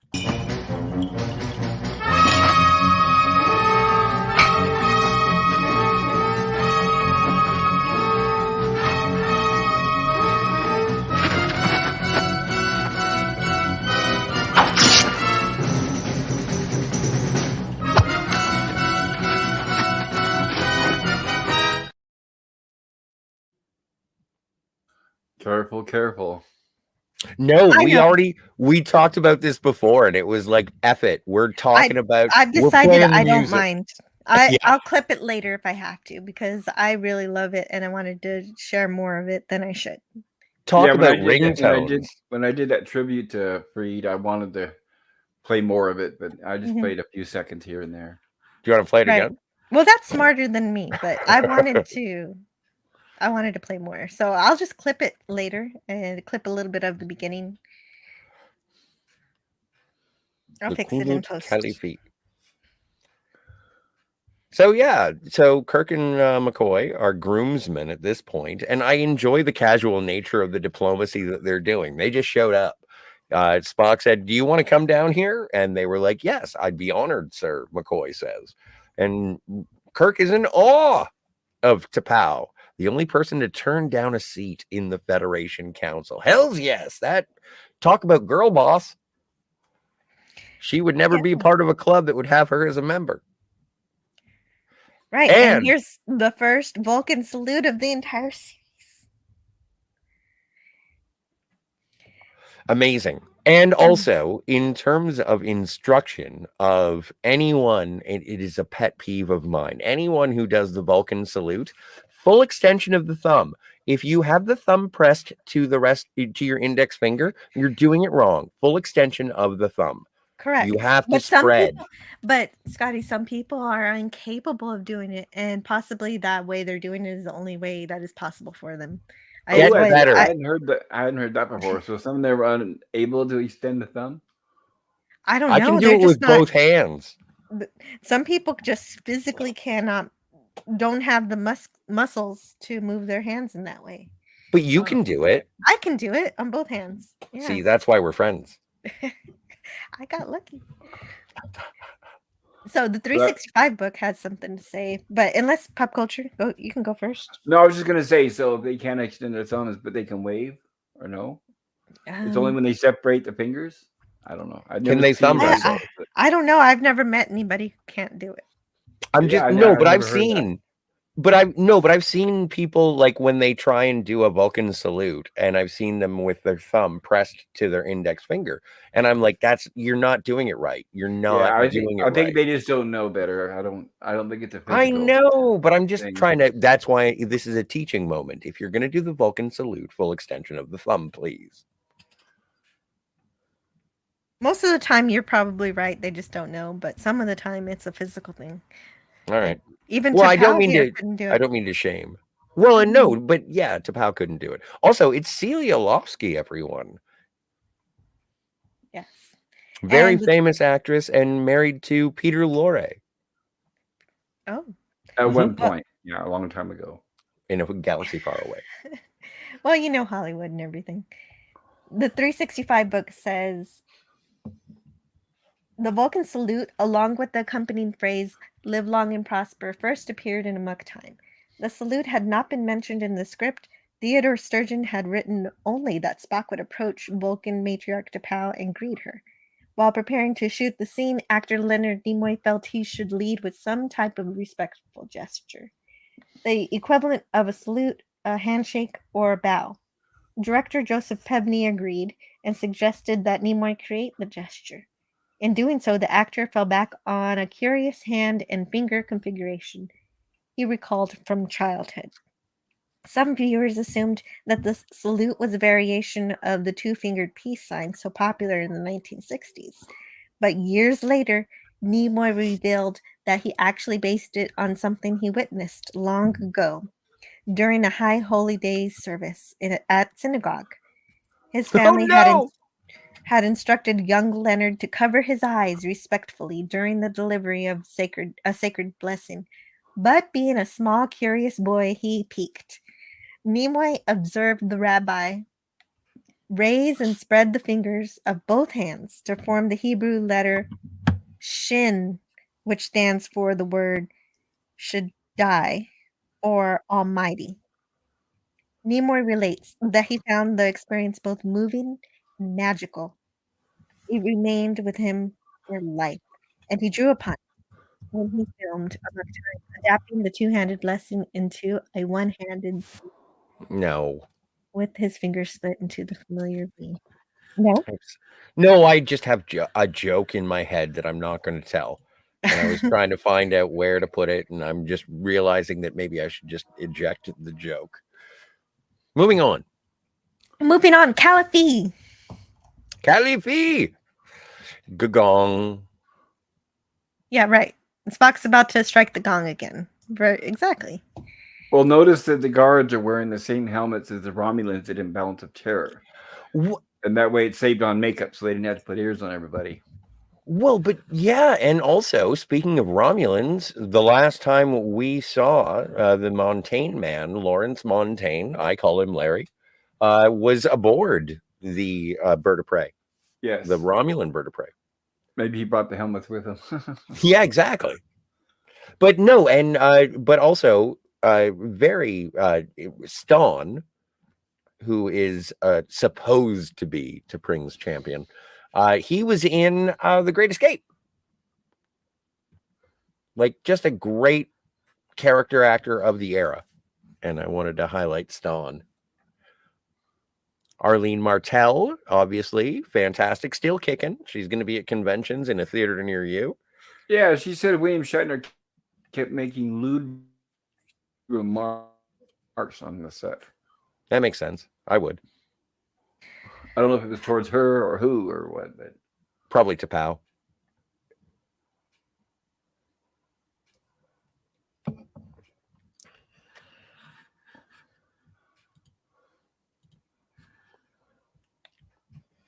Thee has chosen the Caliph. I'm reading it, but I'm hearing it like I'm watching it in my head. Yeah. a heavy German accent. Yes.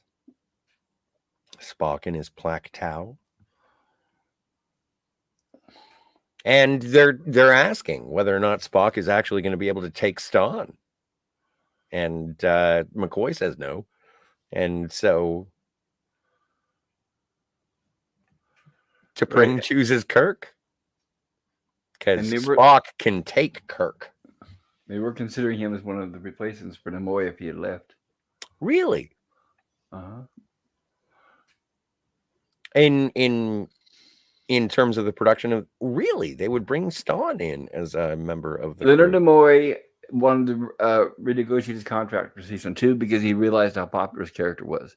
Mm-hmm. So the studio thought, well, he's getting a little big for his britches. Maybe we could just and they kind of did it as a bluffing. They started putting out in the trades that they were hiring people who looked like Leonard Nimoy to replace him. They knew that would eventually get back to Nimoy. And there's some letters kind of back and forth about that in this book. There's even the letter where Nimoy was saying, "I'm sorry our negotiations fell through, but I feel it best for me and my character."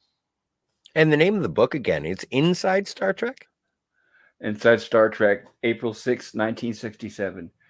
Dear Mr. Pearlstein, this is Pearlstein, from Leonard Nimoy. I am in the receipt of your option pickup letter, and I feel I must inform you that under the terms and conditions as stated in the contract and as subsequently amended in your verbal offer, I do not feel I can perform the services you call for.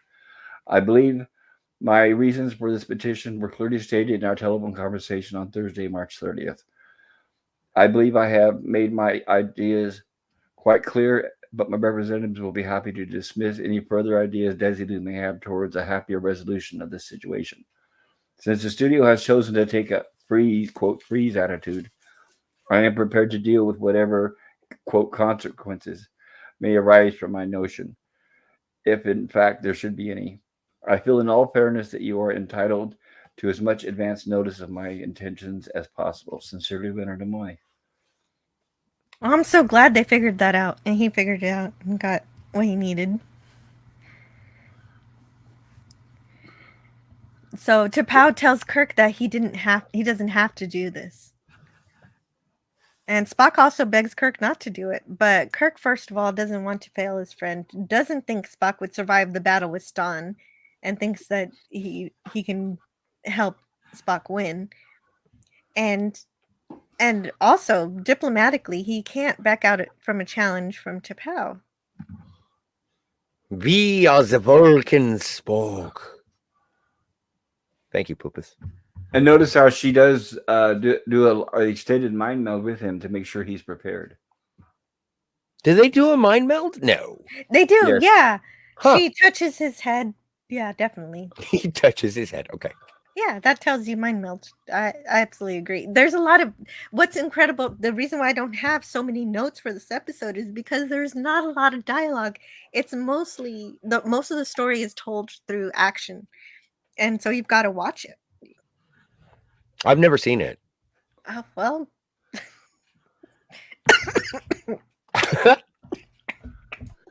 I made you make milk come out your nose. But yeah, so they've decided that there's going to be the fight, right?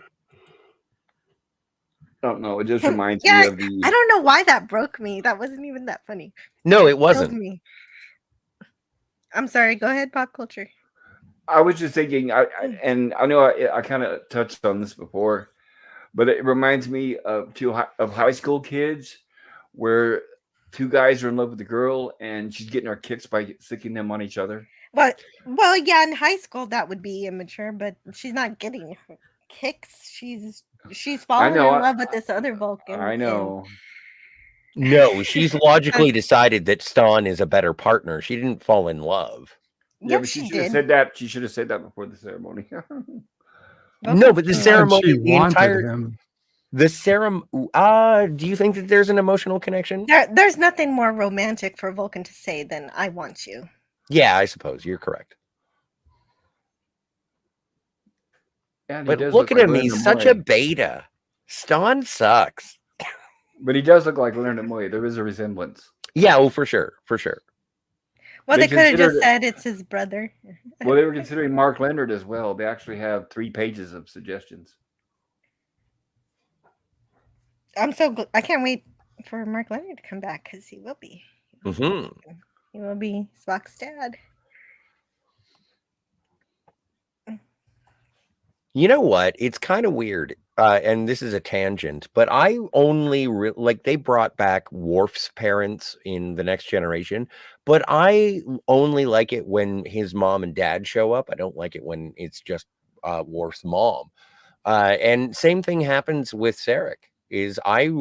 My favorite appearances of Sarek are when Amanda is there as well. So it's Star Trek 4 and Journey to Babel. I'm an Amanda fan.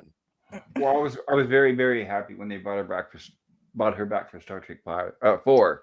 Yes. And I think she looked fantastic. So that was a big crowd pleaser, I think. Yes. Sure. Definitely. And I wanted to read from the 365 book. I love the picture because I'm not looking at Leonard Nimoy. I'm looking at the man who's applying the mask to the Vulcan like gladiator. It's hard to ignore him. He's sick. He works out. He does. So I wanted to read from the 365 book about the makeup artist Beauregard Phillips.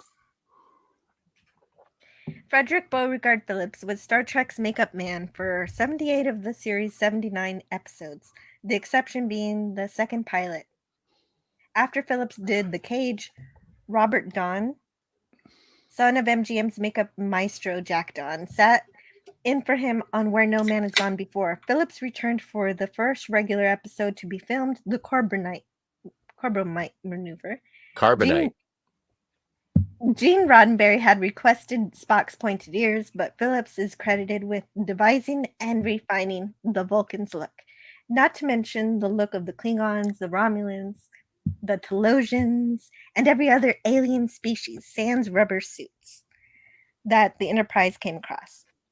Phillips later was responsible for the Klingons' updated appearance in Star Trek The Motion Picture, when he added the dental appliances and knobby skull ridges that only a movie's longer shooting schedule and larger budget could make possible. Leonard Nimoy typically sat 90 minutes in the makeup chair. This gave Phillips the requisite time to apply the actor's specially molded latex ear tips, yellowish face, body makeup, and yak hair eyebrows, as well as to style his hair. On occasion, Phillips could nearly cut that time in half, but such occasions were a rarity, as is the case with most production department heads. Phillips typically worked with assistants who could take on low-maintenance members of that week's cast, but some days there couldn't possibly be enough hands. Amok Time is a perfect case in point, applying the full complement of ears to the contingent of actors hired as Vulcans at Spock's wedding might have blown the entire season's budget for materials and labor. Thankfully, also as Pop Culture said, costume designer William Tice came to the rescue, recycling the helmets worn by the Romulans in Season 1's Balance of Terror. Tice covered the heads of many extras, saving Phillips hours of work. Of course, what the production saved on ears was spent on the episode's wardrobe budget. Aside from the helmets, all the exotic duds were made from scratch and never used again. I wonder if there was like an auction. I'm sure. They do Star Trek prop auctions. Hey, is Snoopy doing okay? He died. Oh, but he's whining. Well, no, I know his katra is being implanted into something. Genesis.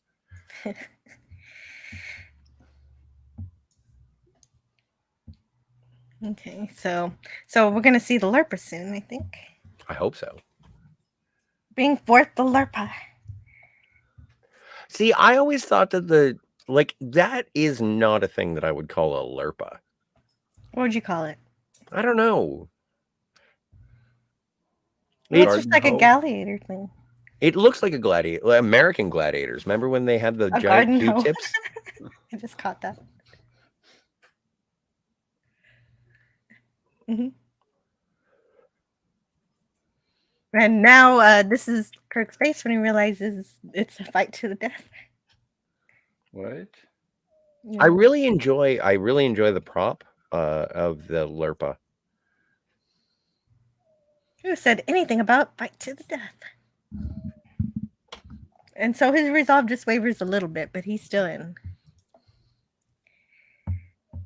Before we get to the fight, all right, I want to first bring up the music. I really love it, and as described in so there's a lot in this book about Amok Time. I think you had a lot too in your book. Yeah, seriously, there's several pages here. Yeah, no.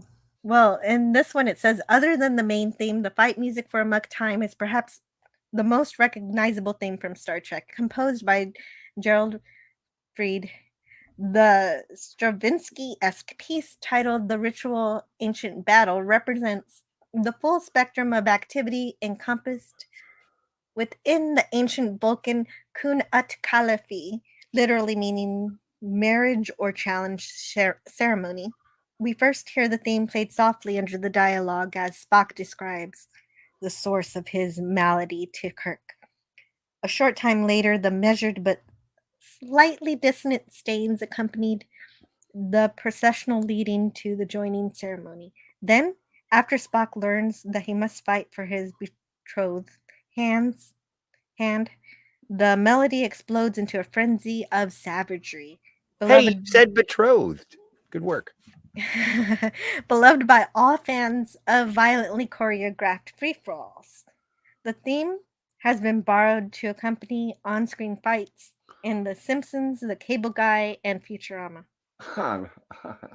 As described by author Jeff Bond in the book The Music of Star Trek, the theme is a model of action scene bombast, wildly percussive and bursting with exclamatory trumpet, flute, and woodwind trills to accentuate the hammering of the brass-performed fanfare. And so that's that. That's music. I'm surprised they didn't bring back the Star Trek fight music for Picard, considering the level of references that they had. Come on. But it sounds like a thing that they would have done. I'm surprised they didn't.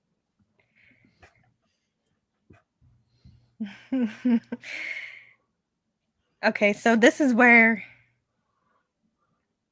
we're Do you want coming to up play it on the again? point. Yeah, play it again. All right. You want me to drop the needle? Fine. Where are we? There it is.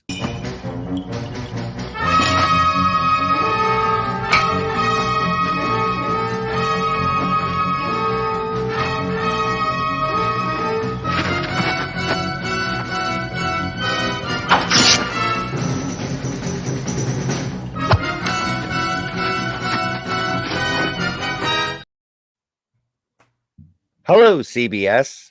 We are fans of Star Trek. We only play this in reverence. If you wish to strike us, I consider you illogical.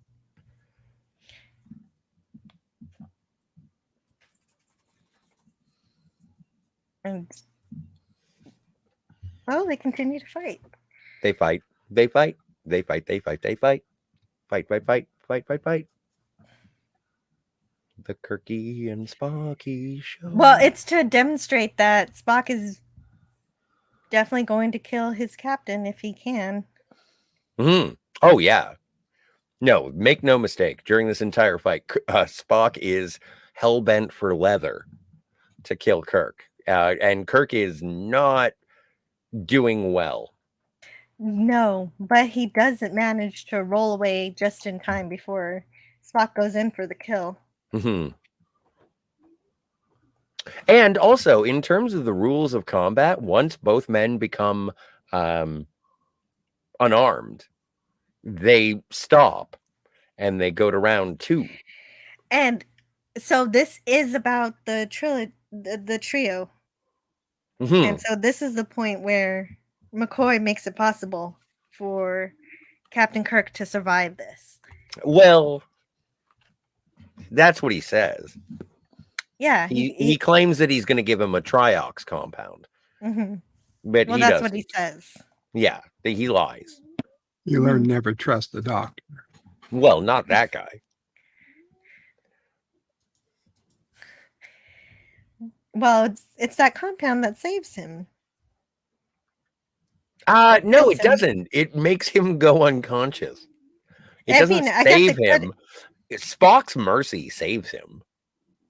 No, Spock thinks that Kirk is dead. There's no mercy. Well, it's a good thing he doesn't, cut off his head. That's what I'm Finish the talking job. about. Yeah.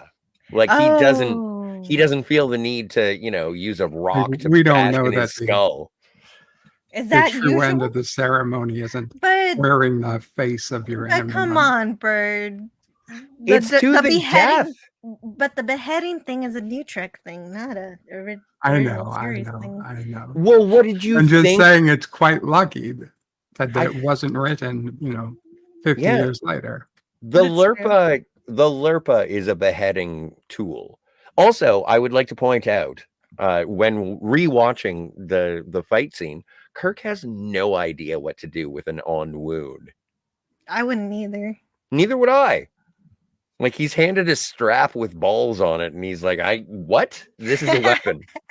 I don't know how to use a He even bolo. looks confused about it while Yeah, Spock lassos Kirk's legs. exactly. He's like, what am I supposed to do with this? Meanwhile, Spock is taking names. Almost burns him. Thanks for the triox compound. But yes, ultimately, Kirk passes out, I suppose. Why do they And need so much fire in the desert? it Right? represents the Vulcan heart. So there's Ston, and he's like, huzzah, I get to pring. Mhm. Get your hands off Actually, of damn. Sorry? Oh, yeah. I was going to say Spock gets to bring, but yeah. Well, no, but ultimately. Yes, for this moment. For this moment, Spock has to pring. Absolutely. See, there's a Star Trek spinoff that I want to see, is the domestic bliss of Ston and T'Pring. Maybe a sitcom. Yeah. That would be a lot of dry humor. Where the Vulcans would have no idea that anything is funny. In my head canon, they get divorced a year later because all the romance is gone. Right, because that would back up the quote that Spock has in just a moment here. Exactly. Having is not so great a thing as wanting. You'll find out, yeah. And so Spock thinks that he's killed Captain Kirk. And so he's asking to, once he's gotten back, he wants to go to the nearest starbase to surrender himself. And then he has a final talk with T'Pring. And she says, "You have become much known among our people, Spock, almost a legend. And as the years went by, I came to know that I did not want to be the consort of a legend. But by the laws of our people, I could only divorce you by the Caliphate. There was also Ston, who wanted very much to be my consort, and I wanted him. If your captain were Victor, he would not want me, so I would have Ston. If you were the victor, you would free me, because I had dared to challenge, and again I would have Ston. But if you did not free me, it would be the same, for you would be gone, and I would have your name and your property, and Ston would still be there." And Spock, What a bitch. compliments her, telling her it Logical. was flawlessly logical. Although, if Kirk was somehow successful, he might have said, well, Spock's dead anyway. It would be a shame to let his wife go to waste. And maybe there's something there. See, You're and right. and Well, yeah. then If Kirk would have won, couldn't he have ordered her? You're going with me. Yeah, He you're could- coming with he could me. have. You're my best friend's wife. She I'm gonna did take not. care of you. That's the one stipulation that she did not consider that the Earther would want her. and then in Wrath of Khan, instead of David, we get Tiberius. And of course, we have the famous line, the best quote of the episode. After a time, you may find that having is not so pleasing a thing after all as wanting. It is not logical, but it is often true. Very wise words. One of the most resonant quotes in my life of all of Star Trek. And it is a truth in life in so many aspects. And so Star Trek really does provide us with things that we can bring into our own lives. I remember in like the 80s, Gremlins came out and I got myself a Mogwai. Like I got a little plastic Mogwai toy. And I was too young to realize that I wasn't actually buying a Mogwai. And so before I had it, I was imagining what it would be like to have Gizmo from Gremlins. And then when I finally got the plastic toy, I was like, this is nothing like what I wanted. The wanting was much more pleasurable than actually getting a Gremlins toy.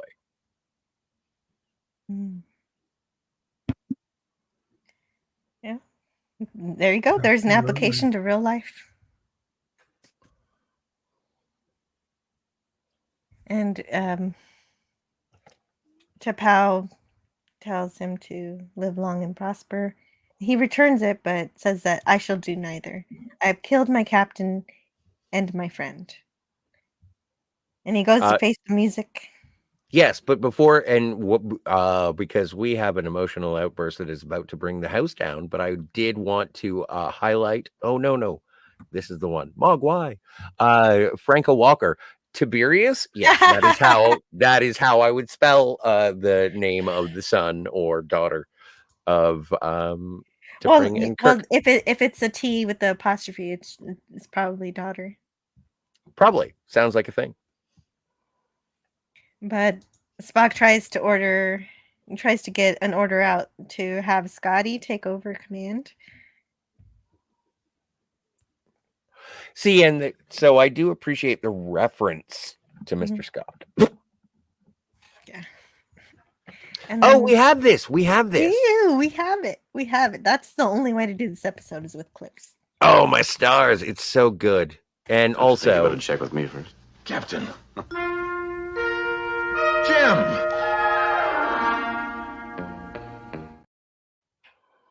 okay, one more time. Do it again. Don't you think you better check with me first? Captain. Jim!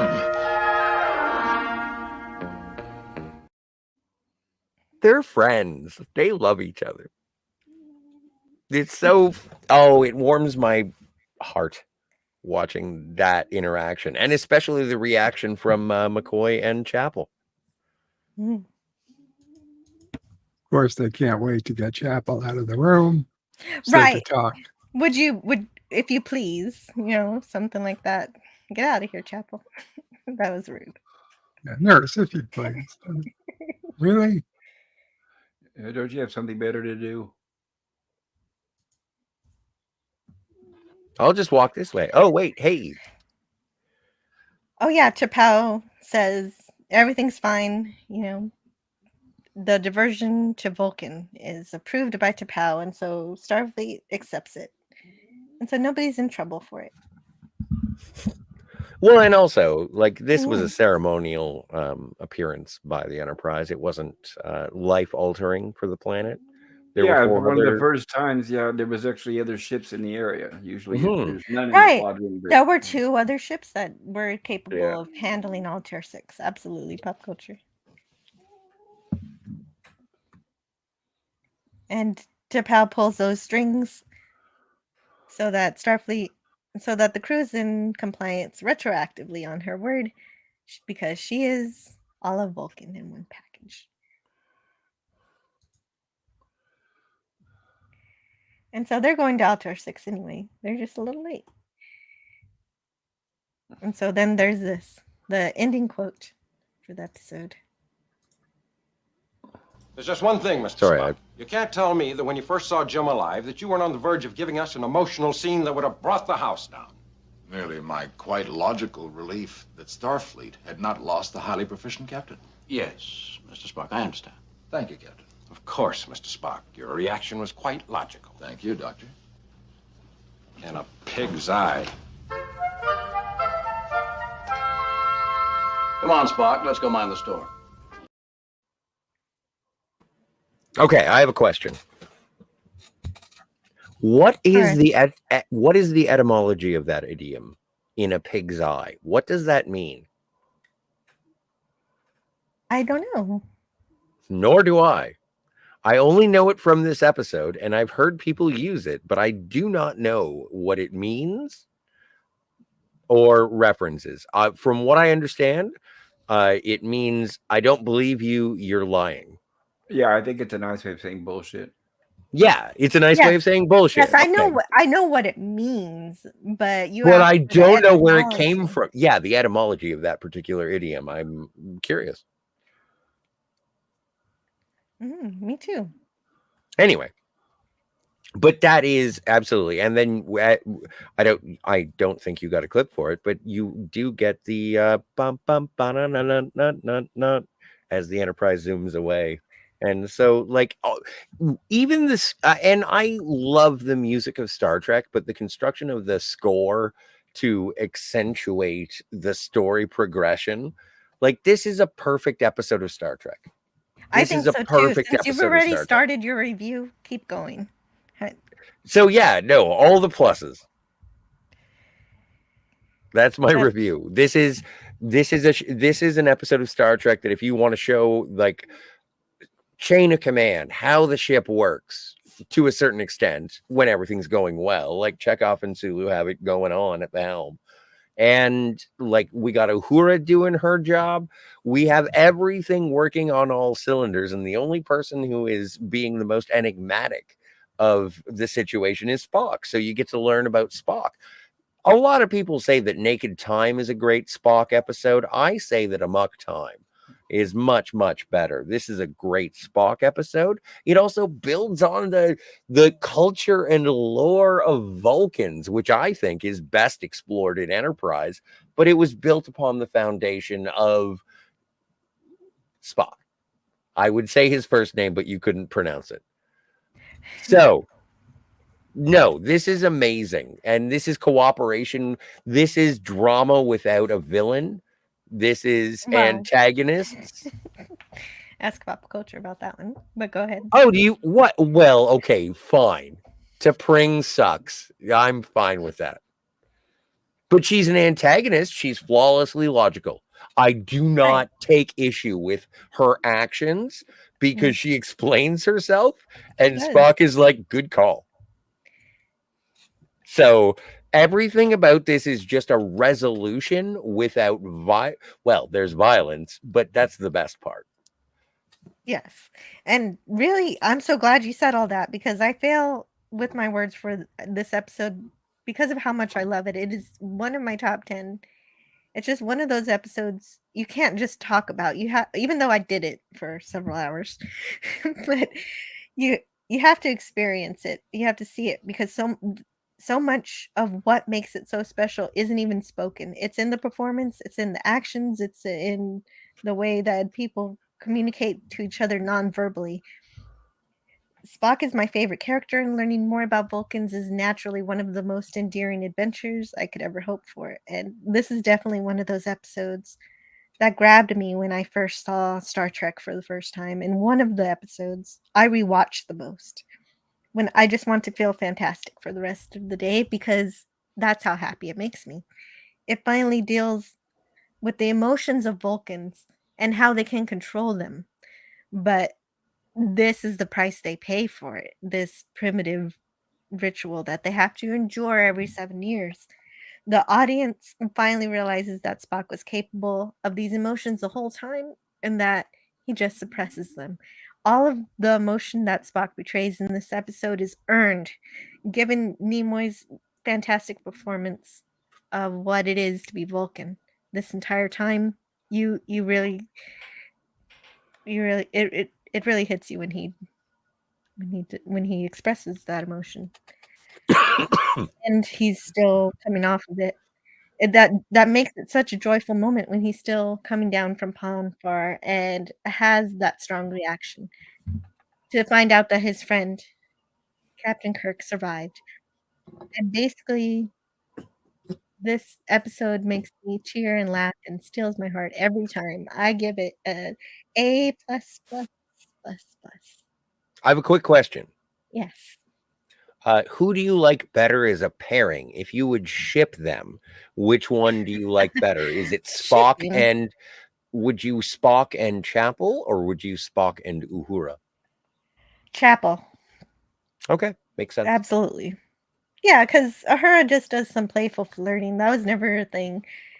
Chapel would definitely in canon showed intense reverence and love for Spock. Mm-hmm. Agreed. And so, pop culture curator, what? Oh, is your Yama rating says for this? neither, Yeah. so that makes sense too.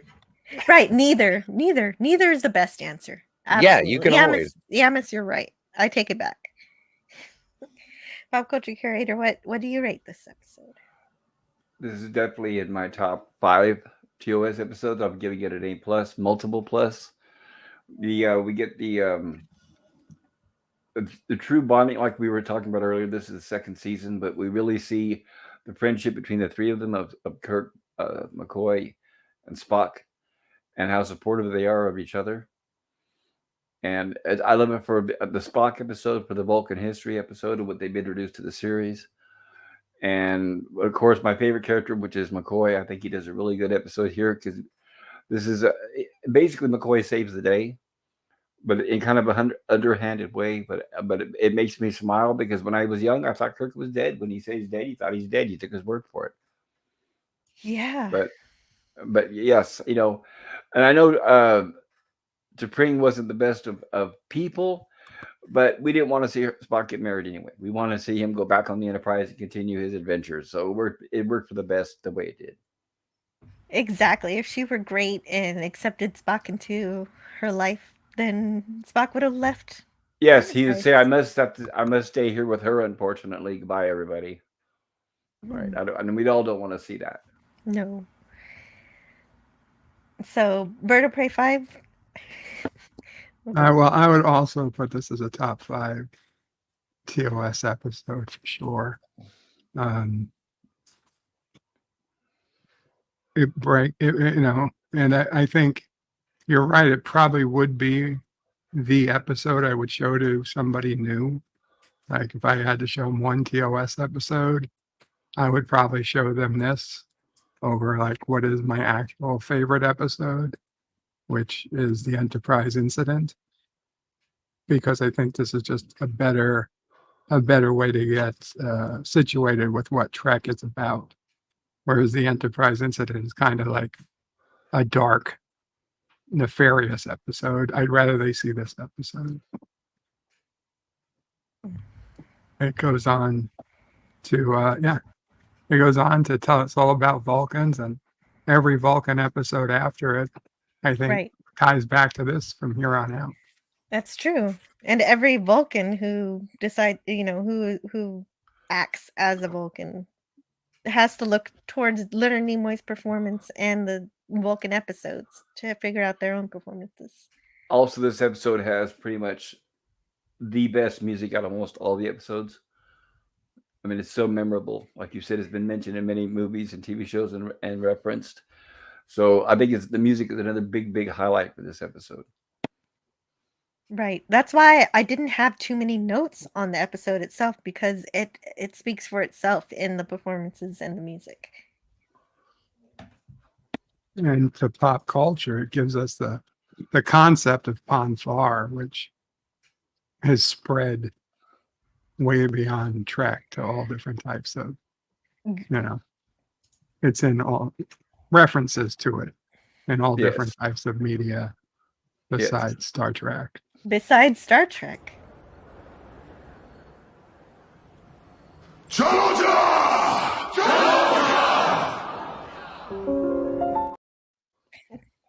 That's awesome. 1 year one. Absolutely. And its influence will continue to be important. I agree. And also, we had a poll in the chat. And before I go, I want to make sure to end the poll so I don't lose it. So I better end it now. Got 36 votes. 86% give it an A, and only 14% give it a B. Did you put F as an option? I did. Anybody give it an F? Nobody gave it a C or an F. Great. Gorilla, I always apologize for assuming that you're going to give it an F. No, you know what the weird thing is that Gorilla gave it an automatic A because of the concept of the cavity. Yeah, well, it is awesome. It is great.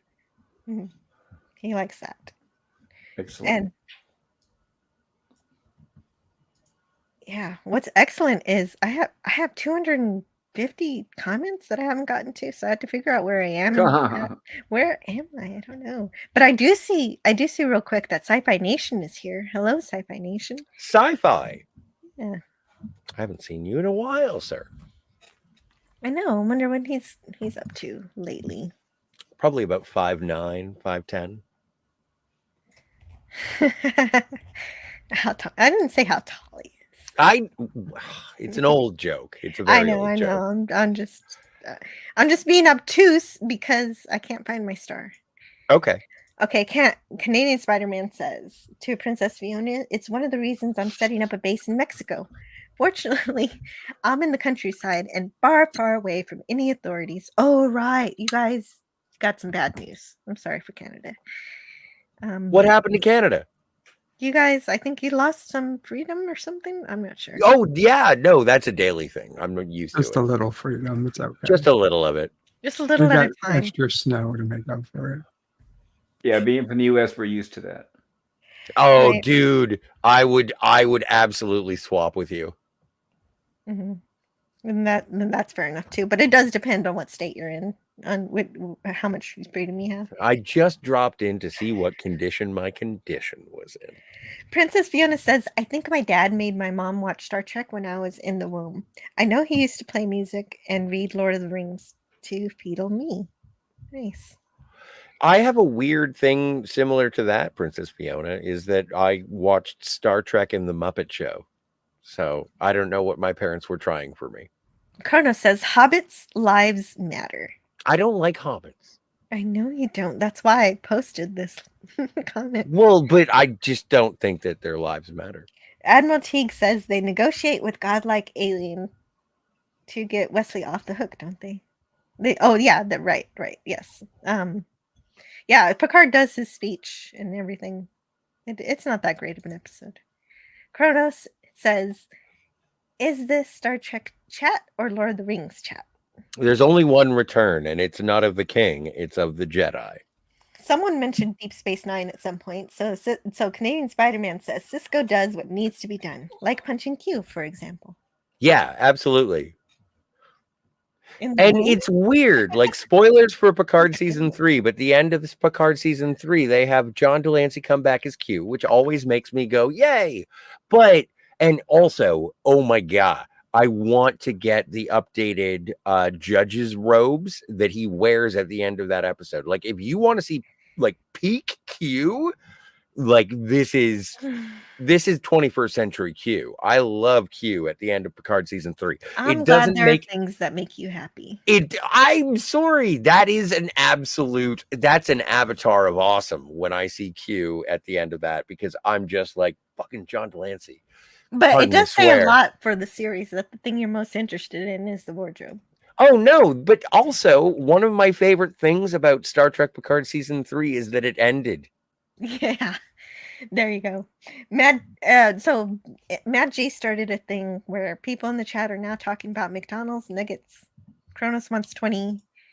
And Royale with cheese. yeah, Lenrod wants them too. Princess Isn't Fiona. it funny that no matter how many nuggets you order, the last one you eat is always the worst? True story. Like But That's dry why you one. have to pick the best nugget first and make sure no, that's your last. incorrect. You have to pick the worst nugget first. Get it out of the way. Rip it off like a Band-Aid. They are gross. Well, of course they're Whoa, gross, but I that's what love I'm sweet and saying. sour sauce. No, I But agree with save you. the You good nugget. find the best nugget, but you save it for last. That's but what I'm I think saying- so. I'm saying there was a report published about late 90s, early 2000s, talking about those nuggets and the way they're made. And they pretty much throw the whole chicken in there. And when I'm talking about scabs, diseased areas, pus. Well, that might have been Well, how it just was in the everything. past. Well, no, what Now they it's they said all write was high quality. no. What they said was all that, even though it had like pus and all this, they said with the heat and the way it's cooked. Yeah, I'm not joking. I'm not. I don't think you are. But they said with the heat process and the cooking that it cooks all that out to where it's not dangerous to eat. Yeah. But it's still in there. It's not that it's not in there. I remember. I saw the guy from Mythbusters, the Asian guy. He was in a video that McDonald's paid him to be in Grant to show us Imahara. how the McNuggets were made, and it was all high quality white meat chicken that was put into the machine. So they changed their their formula. So it used to be the way pop culture says, and that it was just mechanically separated chicken, which means everything. Just Chicken McNuggets are made of people. It up. Right. Now people. So now they have better quality control. It's just a good part of the chicken. But they had to be called out first. But maybe they changed. maybe they did that to compete with other businesses that had better meat. Mm-hmm. McDonald's doesn't do anything unless they're forced to. Right. It sounds like they were forced and they did it. But rest in peace, Grant Imahara. It reminds me of the movie The Great Outdoors with. Yes, he died. Yeah. Aneurysm. Yeah, he wasn't that old. It was sad. Mm-hmm. Oh, and if you'd like to celebrate Grant Imahara, die from eating a McNugget. I don't. Well, no, that was part of it. That contributed. But if you would like to celebrate Grant Imahara in a more in-depth way, he plays Sulu on Star Trek Continues. Oh, right, he does. That is. I think that'll be good to watch. It's better to watch than anything now, anyway. And I think it's a glorious, final year of the 5-year mission.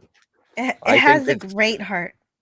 Well, and also, I think I showed you recently when it had Vic wearing the Admiral uniform from the motion picture, and he's playing Captain Kirk, and it's that's not a member berry. It was a nice crossover scene. I watched exactly. It's so good.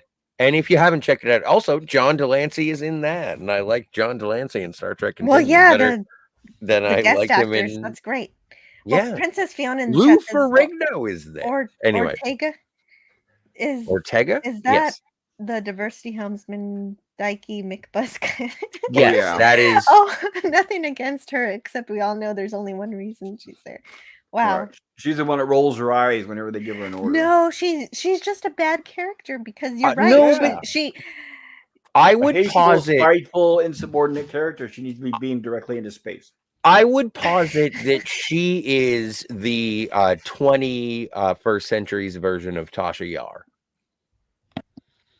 Honestly, she's one of my more favorite of the Strange New World crew because she's not, she doesn't exist in TOS, so they're not ruining anything. Oh, she's not trampling over Good any point. character. Exactly. It's not like her where they have her parents die in a horrible right. murder or whatever happened to them from the Gorn or whatever dumb I thing just they don't did to her understand how. family.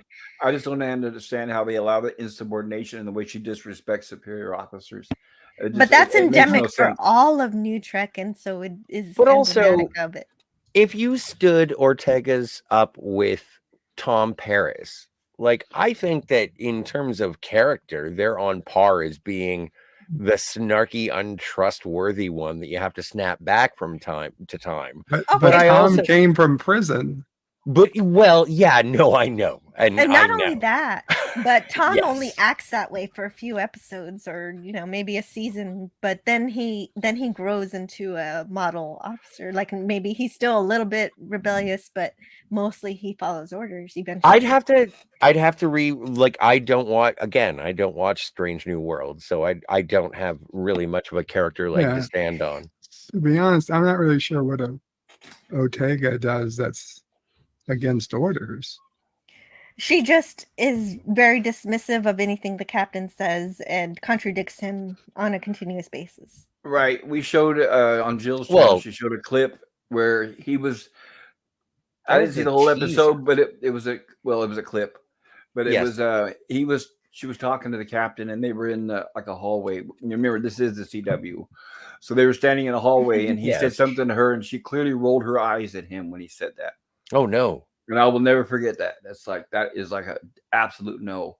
To do that in front of a superior officer when they say anything to you. Well, I don't know that rolling your eyes is such a bad thing, but it is your actions They that probably define don't your want to character. show that in front of anybody. Yeah. Or anybody superior that I welcome officer. anybody in the military to give it a try. If you don't believe me, give it a try. Well, no, I believe do you it in front of a judge military. next time you're in court too, please. While you're at Well, it. wait. In reality, you're correct, but in Star Trek, there has been some sarcastic things said, and it's fine.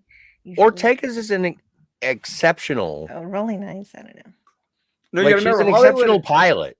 Hollywood has to portray lesbians as bad, which they're not all bad. Like is Ortega's a lesbian? I'm not sure. I don't know. It's confirmed that she's. But what I'm saying No, is I don't know. they're not all narcissists, even though that's what Hollywood likes to portray them as. There's a lot of nice ones. I live in California. Hey, I'm not all like that.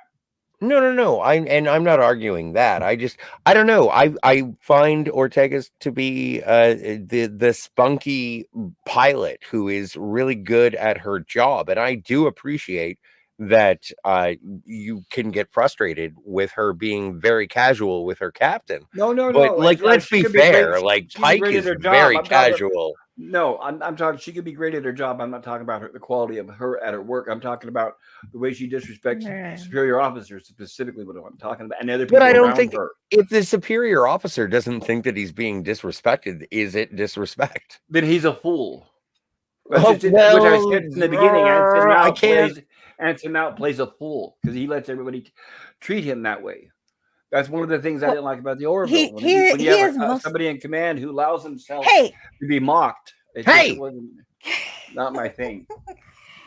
Hey, Ed is a way better captain than Anson and than Captain Pike. Yeah, don't you? That's possible, but I'm just talking about Mercer. I'm just talking about when you have a superior officer. I've grown weary of discussion and argument.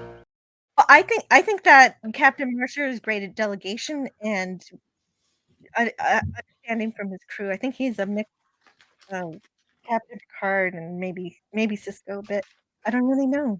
Oh no, Captain Infinity is here. If you don't read the chat, he's gonna get really mad. Infinity. I don't know. I love the Orville now. Like even I love season 1, 2, and 3.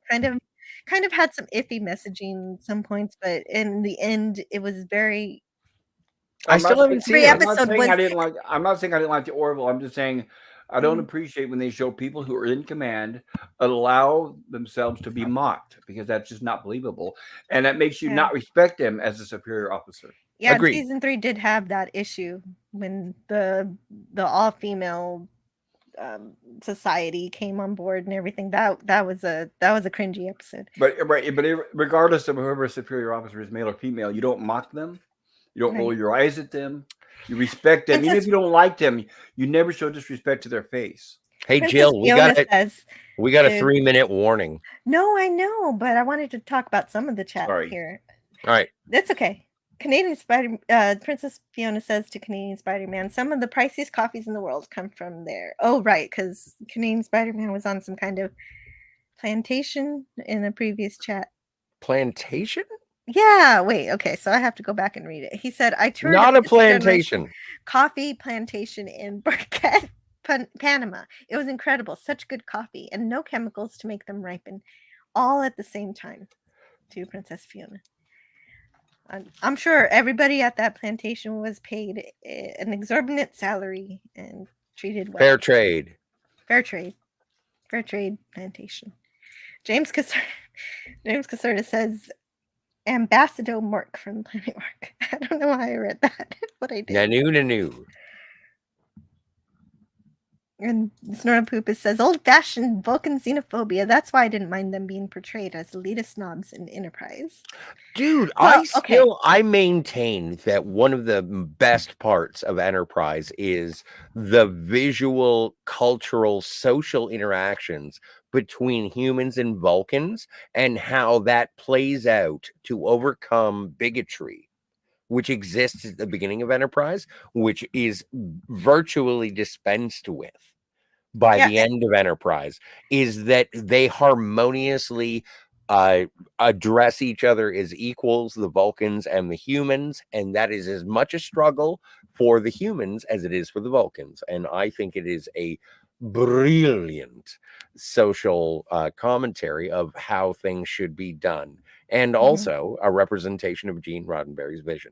So while it starts off abrasive, it does grow into a beautiful friendship. True. And I would also call it Vulcan pride if I didn't want to use the word xenophobia. Agreed. I think that's the name of a novel, too.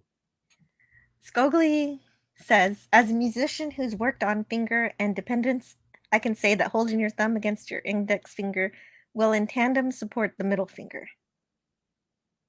So okay. See, that supports my theory that some people just can't naturally do the Vulcan salute without putting their thumb against their hand. So some people don't know what they're doing. You're right that they need a lesson, but other people just physically can't do it the right way. I have a ukulele.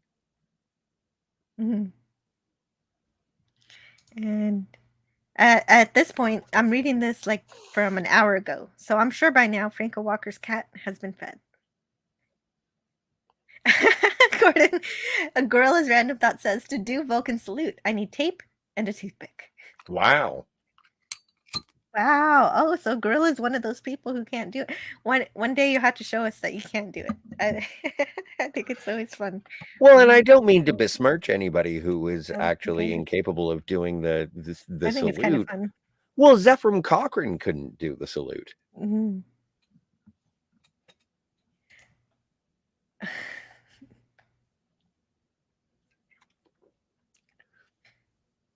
Okay, so Scogli says, now the real trick is to put your hand in the Vulcan salute and then be able to independently and stably move your middle finger back and forth between your index and your ring. I don't know, man. It sounds like you're trying to restart the oxygen generator on Mars in Total Recall. I don't like these. We're talking about the Vulcan salute, not how you can do weird things with your hands. This is a sign of respect. Can you read this from Admiral Teague? I won't like it, but I will. Oh, yeah, I forgot. I like how McCoy has performance-enhancing drugs with him, just in case Kirk has a fight to a Vulcan death. Sorry. Well, he just has his medical kit, and he just happens to have this drug that will make it look like Kirk is dead. Right. Like he basically gave him a sedative so that he would lose the fight. And McCoy trusted Spock not to like cut his head off. Yes. Thankfully, this isn't New Trek and that didn't happen. Right. It's not even Wednesday. Oh, hello. Hello to Cardinal Sin Hill. Hey, maybe McCoy has a magic bag. Just like in Star Trek 4, he happened to have a pill for the lady's kidney. So. Oh yeah. Oh man, you never know when you need to fake your own death. Jill, have we done a review of Star Trek 4 yet? No. Wow, I'm surprised. I know. We just end up doing different movies. So yeah, definitely we need to do that. Well, we still have to do Excalibur, but anyway, moving on. Yeah, but what are we kidding? We're here for Star Trek. True story. Star Trek and 4? Cavatino Calvaryman Shea says, "Why are we fighting with huge spatulas?" True. or as pop culture said, gardening hose. No, but the thing is, no, Caviento, I absolutely want an on wound. No, not an on wound. A Lirpa spatula. If they make those, I want one. Somebody makes them. Bird is still awake? Yeah, he is. Well, no kidding. I'm still awake. Kronos. He likes to check now and then. Herc 130 says, "This whole scene reminds me of paying my taxes. Spock equals government." And Snorapoopa says, "How dare McCoy inject him through the sleeve? You're supposed to rip Kirk's sleeve off." True. That is typical. That's a good point. On Woon, is this some sort of kinky sex story? No. Well, no. Yeah, and Scotty's the expert, so no. And Admiralty Really? says, "Damn it, Jim, don't worry. I've got some 21st century PEDs from my replicator. They're much like regular performance-enhancing drugs, but the effects are easily dismissed." But the thing is that when like McCoy injects him with a tranquilizer, essentially. Mm-hmm. Right. It's something to make him appear dead, kind of like in Romeo and Juliet, where when he takes a medicine. Well, it works better than that. Dead. Yeah, it works better than that. Are you doing slash fiction? Are you making Kirk and Spock all romantic? No, I was just comparing the drugs that they use. Fair enough. But you're right. No, I'm glad that Spock didn't get depressed about it and kill himself. Yes. Mm-hmm. Okay, so. But he does say, "I shall do not," like T'Pau says, "Live long and prosper," and he says, and one of the greatest things, and this also represents as much as the emotional outburst. It's like, I shall do neither. I've killed my captain and I've killed my friend.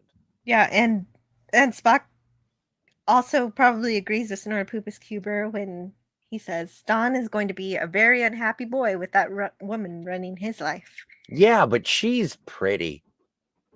She is. Canadian Spider-Man says, "I bet she leaves him a year later and takes half his crap." Well, yeah.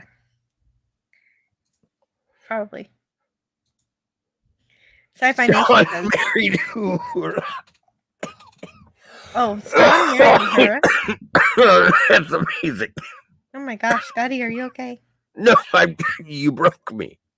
Sci-Fi Nation says, "So that makes twice that Spock thinks he actually killed Kirk. I'm seeing a theme here." Vulcan women are feminists, says Kronos. Well, they do have power in their society, so that's good. Let's see here. Stormpoopa says, "T'Pring wants to be the center of attention. She'll be quite pleased with the beta Vulcan." Well, like, ultimately, Vulcan is a matriarchal society, apparently. And James Caserta says, "Are the Vulcan or human? She clearly reviles human." Yeah. As well, that's a contradiction from the coming together. Well, right. Infinite episode. Diversity and infinite combination thing, for sure. But also, like, part of the reason that this episode is so appealing is that it does show Vulcan as being an alien culture. And so even if we do not understand it, like, that makes it more alien. But it was very important. But it was very important for her to mention that, because the audience needs to remember that he is half human, and that is brought up a couple of times in the episode in one way or another. Well, and I was walking my dog the other day, and I was thinking, I'm sorry, I'm telling stories like PvP, and I was thinking, like, it's really insulting at the end of Star Trek 2 at his funeral Kirk says, of all the souls that I've ever met in my travels, his was the most human. Like Spock would be like, he would be insulted. Yes. He Why do would you have be to in- insult me at my Yeah. own funeral? at my funeral. Captain Anyway. Kennedy is here. Hello. Hey. Princess Fiona says pig's eyes are small, so it refers to the unlikelihood or small probability of it being true. Nice. Thank you, Princess Fiona. I think Yeah, it and- originated within a pig's ear. I think is where it originated. Oh, yeah, that's what Admiral Teague says. Per Google, in a pig's eye is a bastardization of original in a pig's ear, which is Oh, yeah, almost there it is. useless as information. Thank you, Admiral Teague. Yes. I'm going to put all of this in a blender, and it's still going to end up being Dr. McCoy. Kronos gives this episode an A. Yay. And Princess Fiona A++++. But yes, and Yama's Queen Jess and Infinity. Infinity. Just all of the pluses. Why not? Makes sense. Hmm.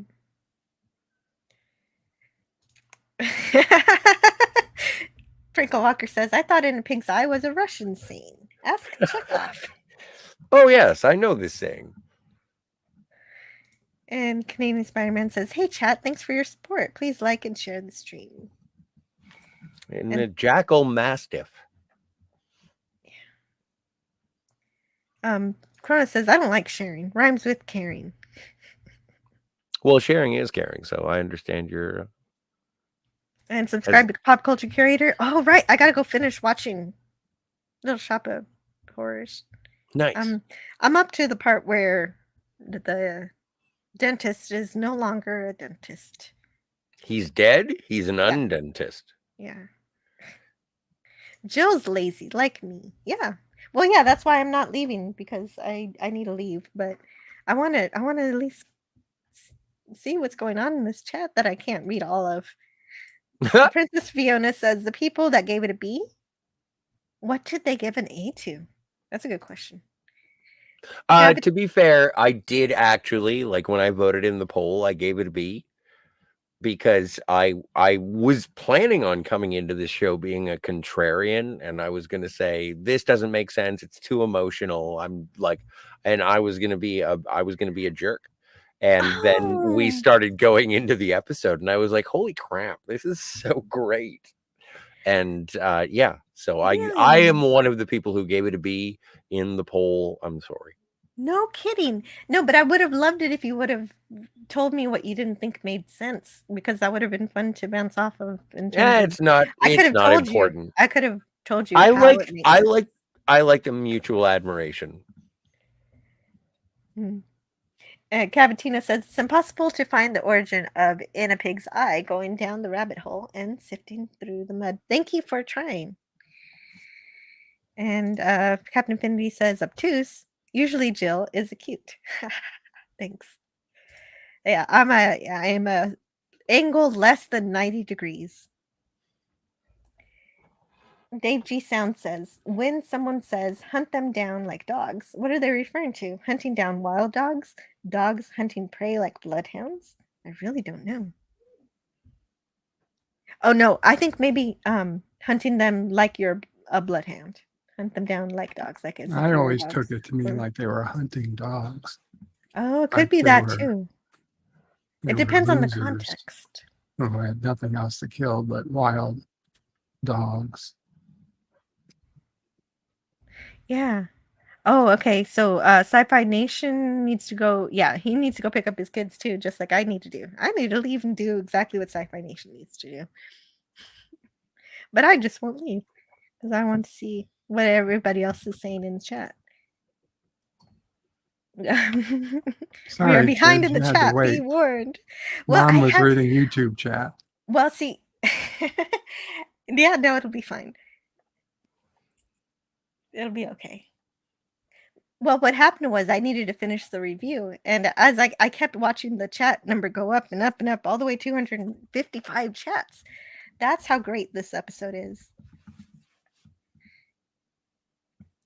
Captain Infinity says, hey, Wi-Fi, go get your shine box. Have you ever seen Goodfellas? Yeah, I think I have. But Cool. I need to watch it again probably. Nah, It's a great movie. it is a great movie. It's but long. No, it's not. Well, it's 2.5. Yeah, it Vanity is says, long. "Don't look a pig's ear in the mouth." Oh Okay, no more filth. no! No more filth. No more. Don't filth. you have I'm putting to- down a reprimand. No more filth for Oh for my! the rest of the stream. The poor panel. We have overwhelmed them with chat. Well, no, that's a good thing. I love it, but I do have to go. I can be here all week. No, I wouldn't leave you here. Sean Carter No, I says, don't want. I don't leave me alone. unless you, yeah, if you wanted to be left alone, I would, but you don't want to. No. McDonald's sells more chicken than KFC and Chick-fil-A combined, so I heard. Ooh, yeah, I like when we talk about nuggets. This is the point where I actually read the Are we nuggets not? chat, and so that brings up the nuggets again. We're not doing phrasing. We need more hot sauce.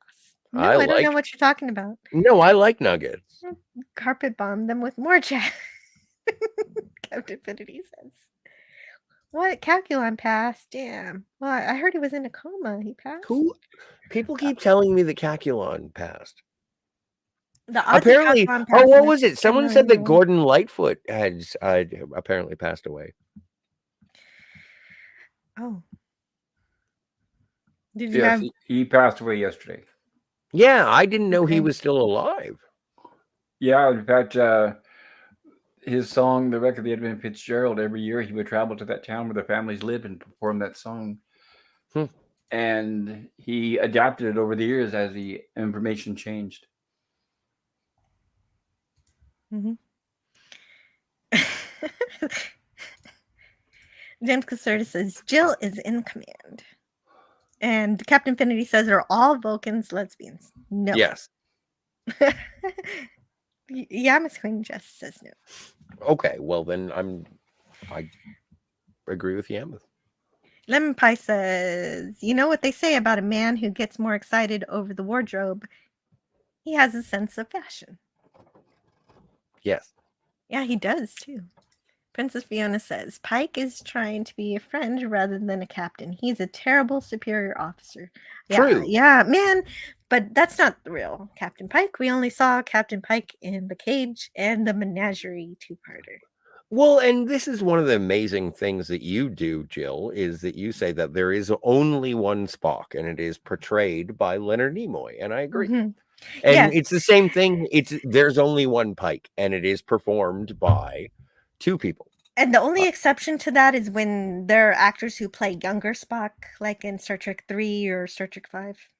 Yeah. Oh, those guys get a pass. They get to be But Spock. like Jeffrey Hunter as Pike is my Pike, and then my second Pike is pop culture. You're gonna know his name better than I will. But the gentleman who played him in the Menagerie, the guy with the makeup in the chair. Yeah, like those are my Pikes. You can take your Bruce Greenwoods and your Anson Mounts and take them behind the shed. And their pompadour.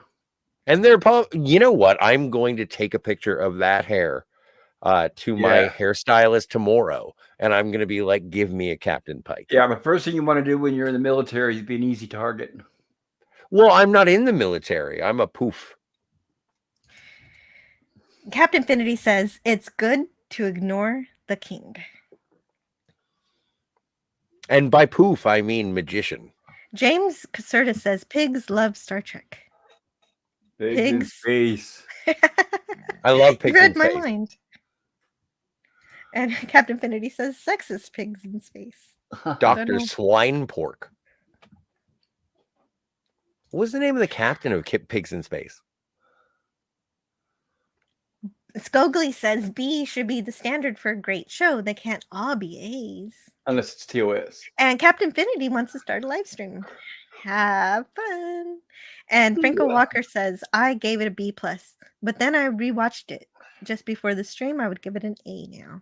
Agreed. That's how I went. I was really looking to undermine this episode, but it turned out way better than I hoped. Anytime you guys start doubting the episode, just play the music in your head again and it'll change your mind real fast.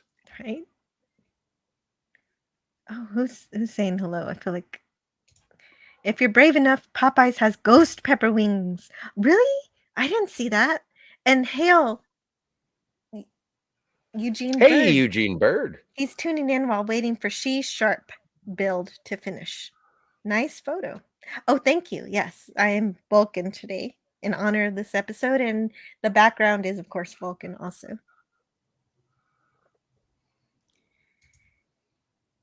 And Princess Fiona says, "Rest in peace, Calculon," is a phrase used to signify to the panel that the current topic of conversation is dead, or should be, at least in the chat's opinion, from Mr. Brown Lights. Oh, I had no idea. I thought you guys just really loved Futurama. I don't know how to expect everyone to know that. Princess Fiona, I learned something today, and thank you so much. Yes, thank you. Thank you. I had no idea. I just thought everybody was crazy for that robot. I had no idea what was going on. Captain Infinity says, "Still here, smoke and a coffee." Ain't got a dollar, got a postage stamp. And Kronos stopped smoking 12 years ago. Congratulations. And Captain Infinity says, "Giving up smoking is easy." And That's what I heard. Yay, Futurama. That's what I see every time someone says, "Rest in peace, Calculon." I just that's all I think of. I'm more of a hypno-toad man myself. Mm-hmm. Well, I do have to go. I'm way past my use by date. So, ladies and gentlemen, it is 4:20. We have to blast. Oh my goodness, I should run. So I'm gonna play the trailer for Doomsday Machine. I'll see you guys next time. Oh, but wait. What do you have going this week, Bird of Prey 5? No, thank you. Wednesday, tomorrow, we do Enterprise episode at 4 p.m. Eastern, and Friday at 4 p.m. will be Bed Life live stream. So check it out. Thank you. Hooray. How about you, Pop Culture?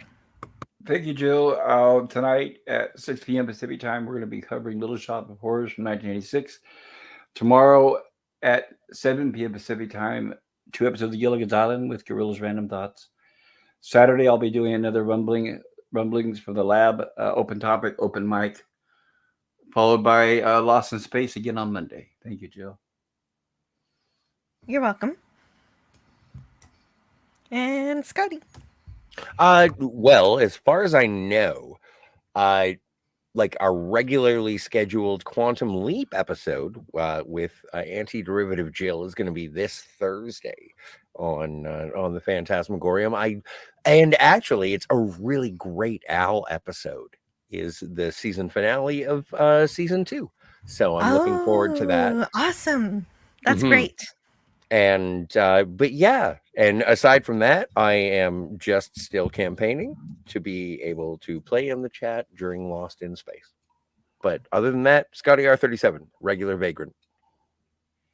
Yes, and that's all we have for time for today. I'll talk to you guys later. Have a great day. Bye, everybody. Take care. Take care. There's just one thing, Mr. Spock. You can't tell me that when you first saw Jim alive that you weren't on the verge of giving us an emotional scene that would have brought the house down. Merely my quite logical relief that Starfleet had not lost the highly proficient captain. Yes, Mr. Spock, I understand. Thank you, Captain. Of course, Mr. Spock. Your reaction was quite logical. Thank you, Doctor. In a pig's eye. Come on, Spock, let's go mind the store.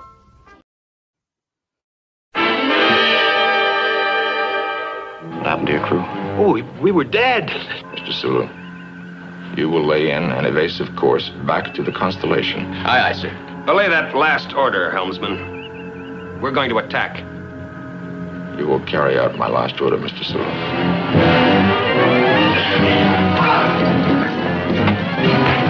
I am assuming command of the Enterprise. But I would advise against it.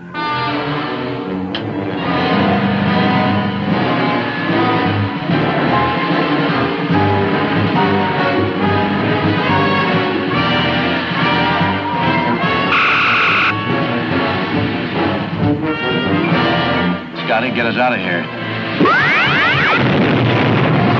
Prepare to beam me aboard on my signal. Gentlemen, I suggest you beam me aboard.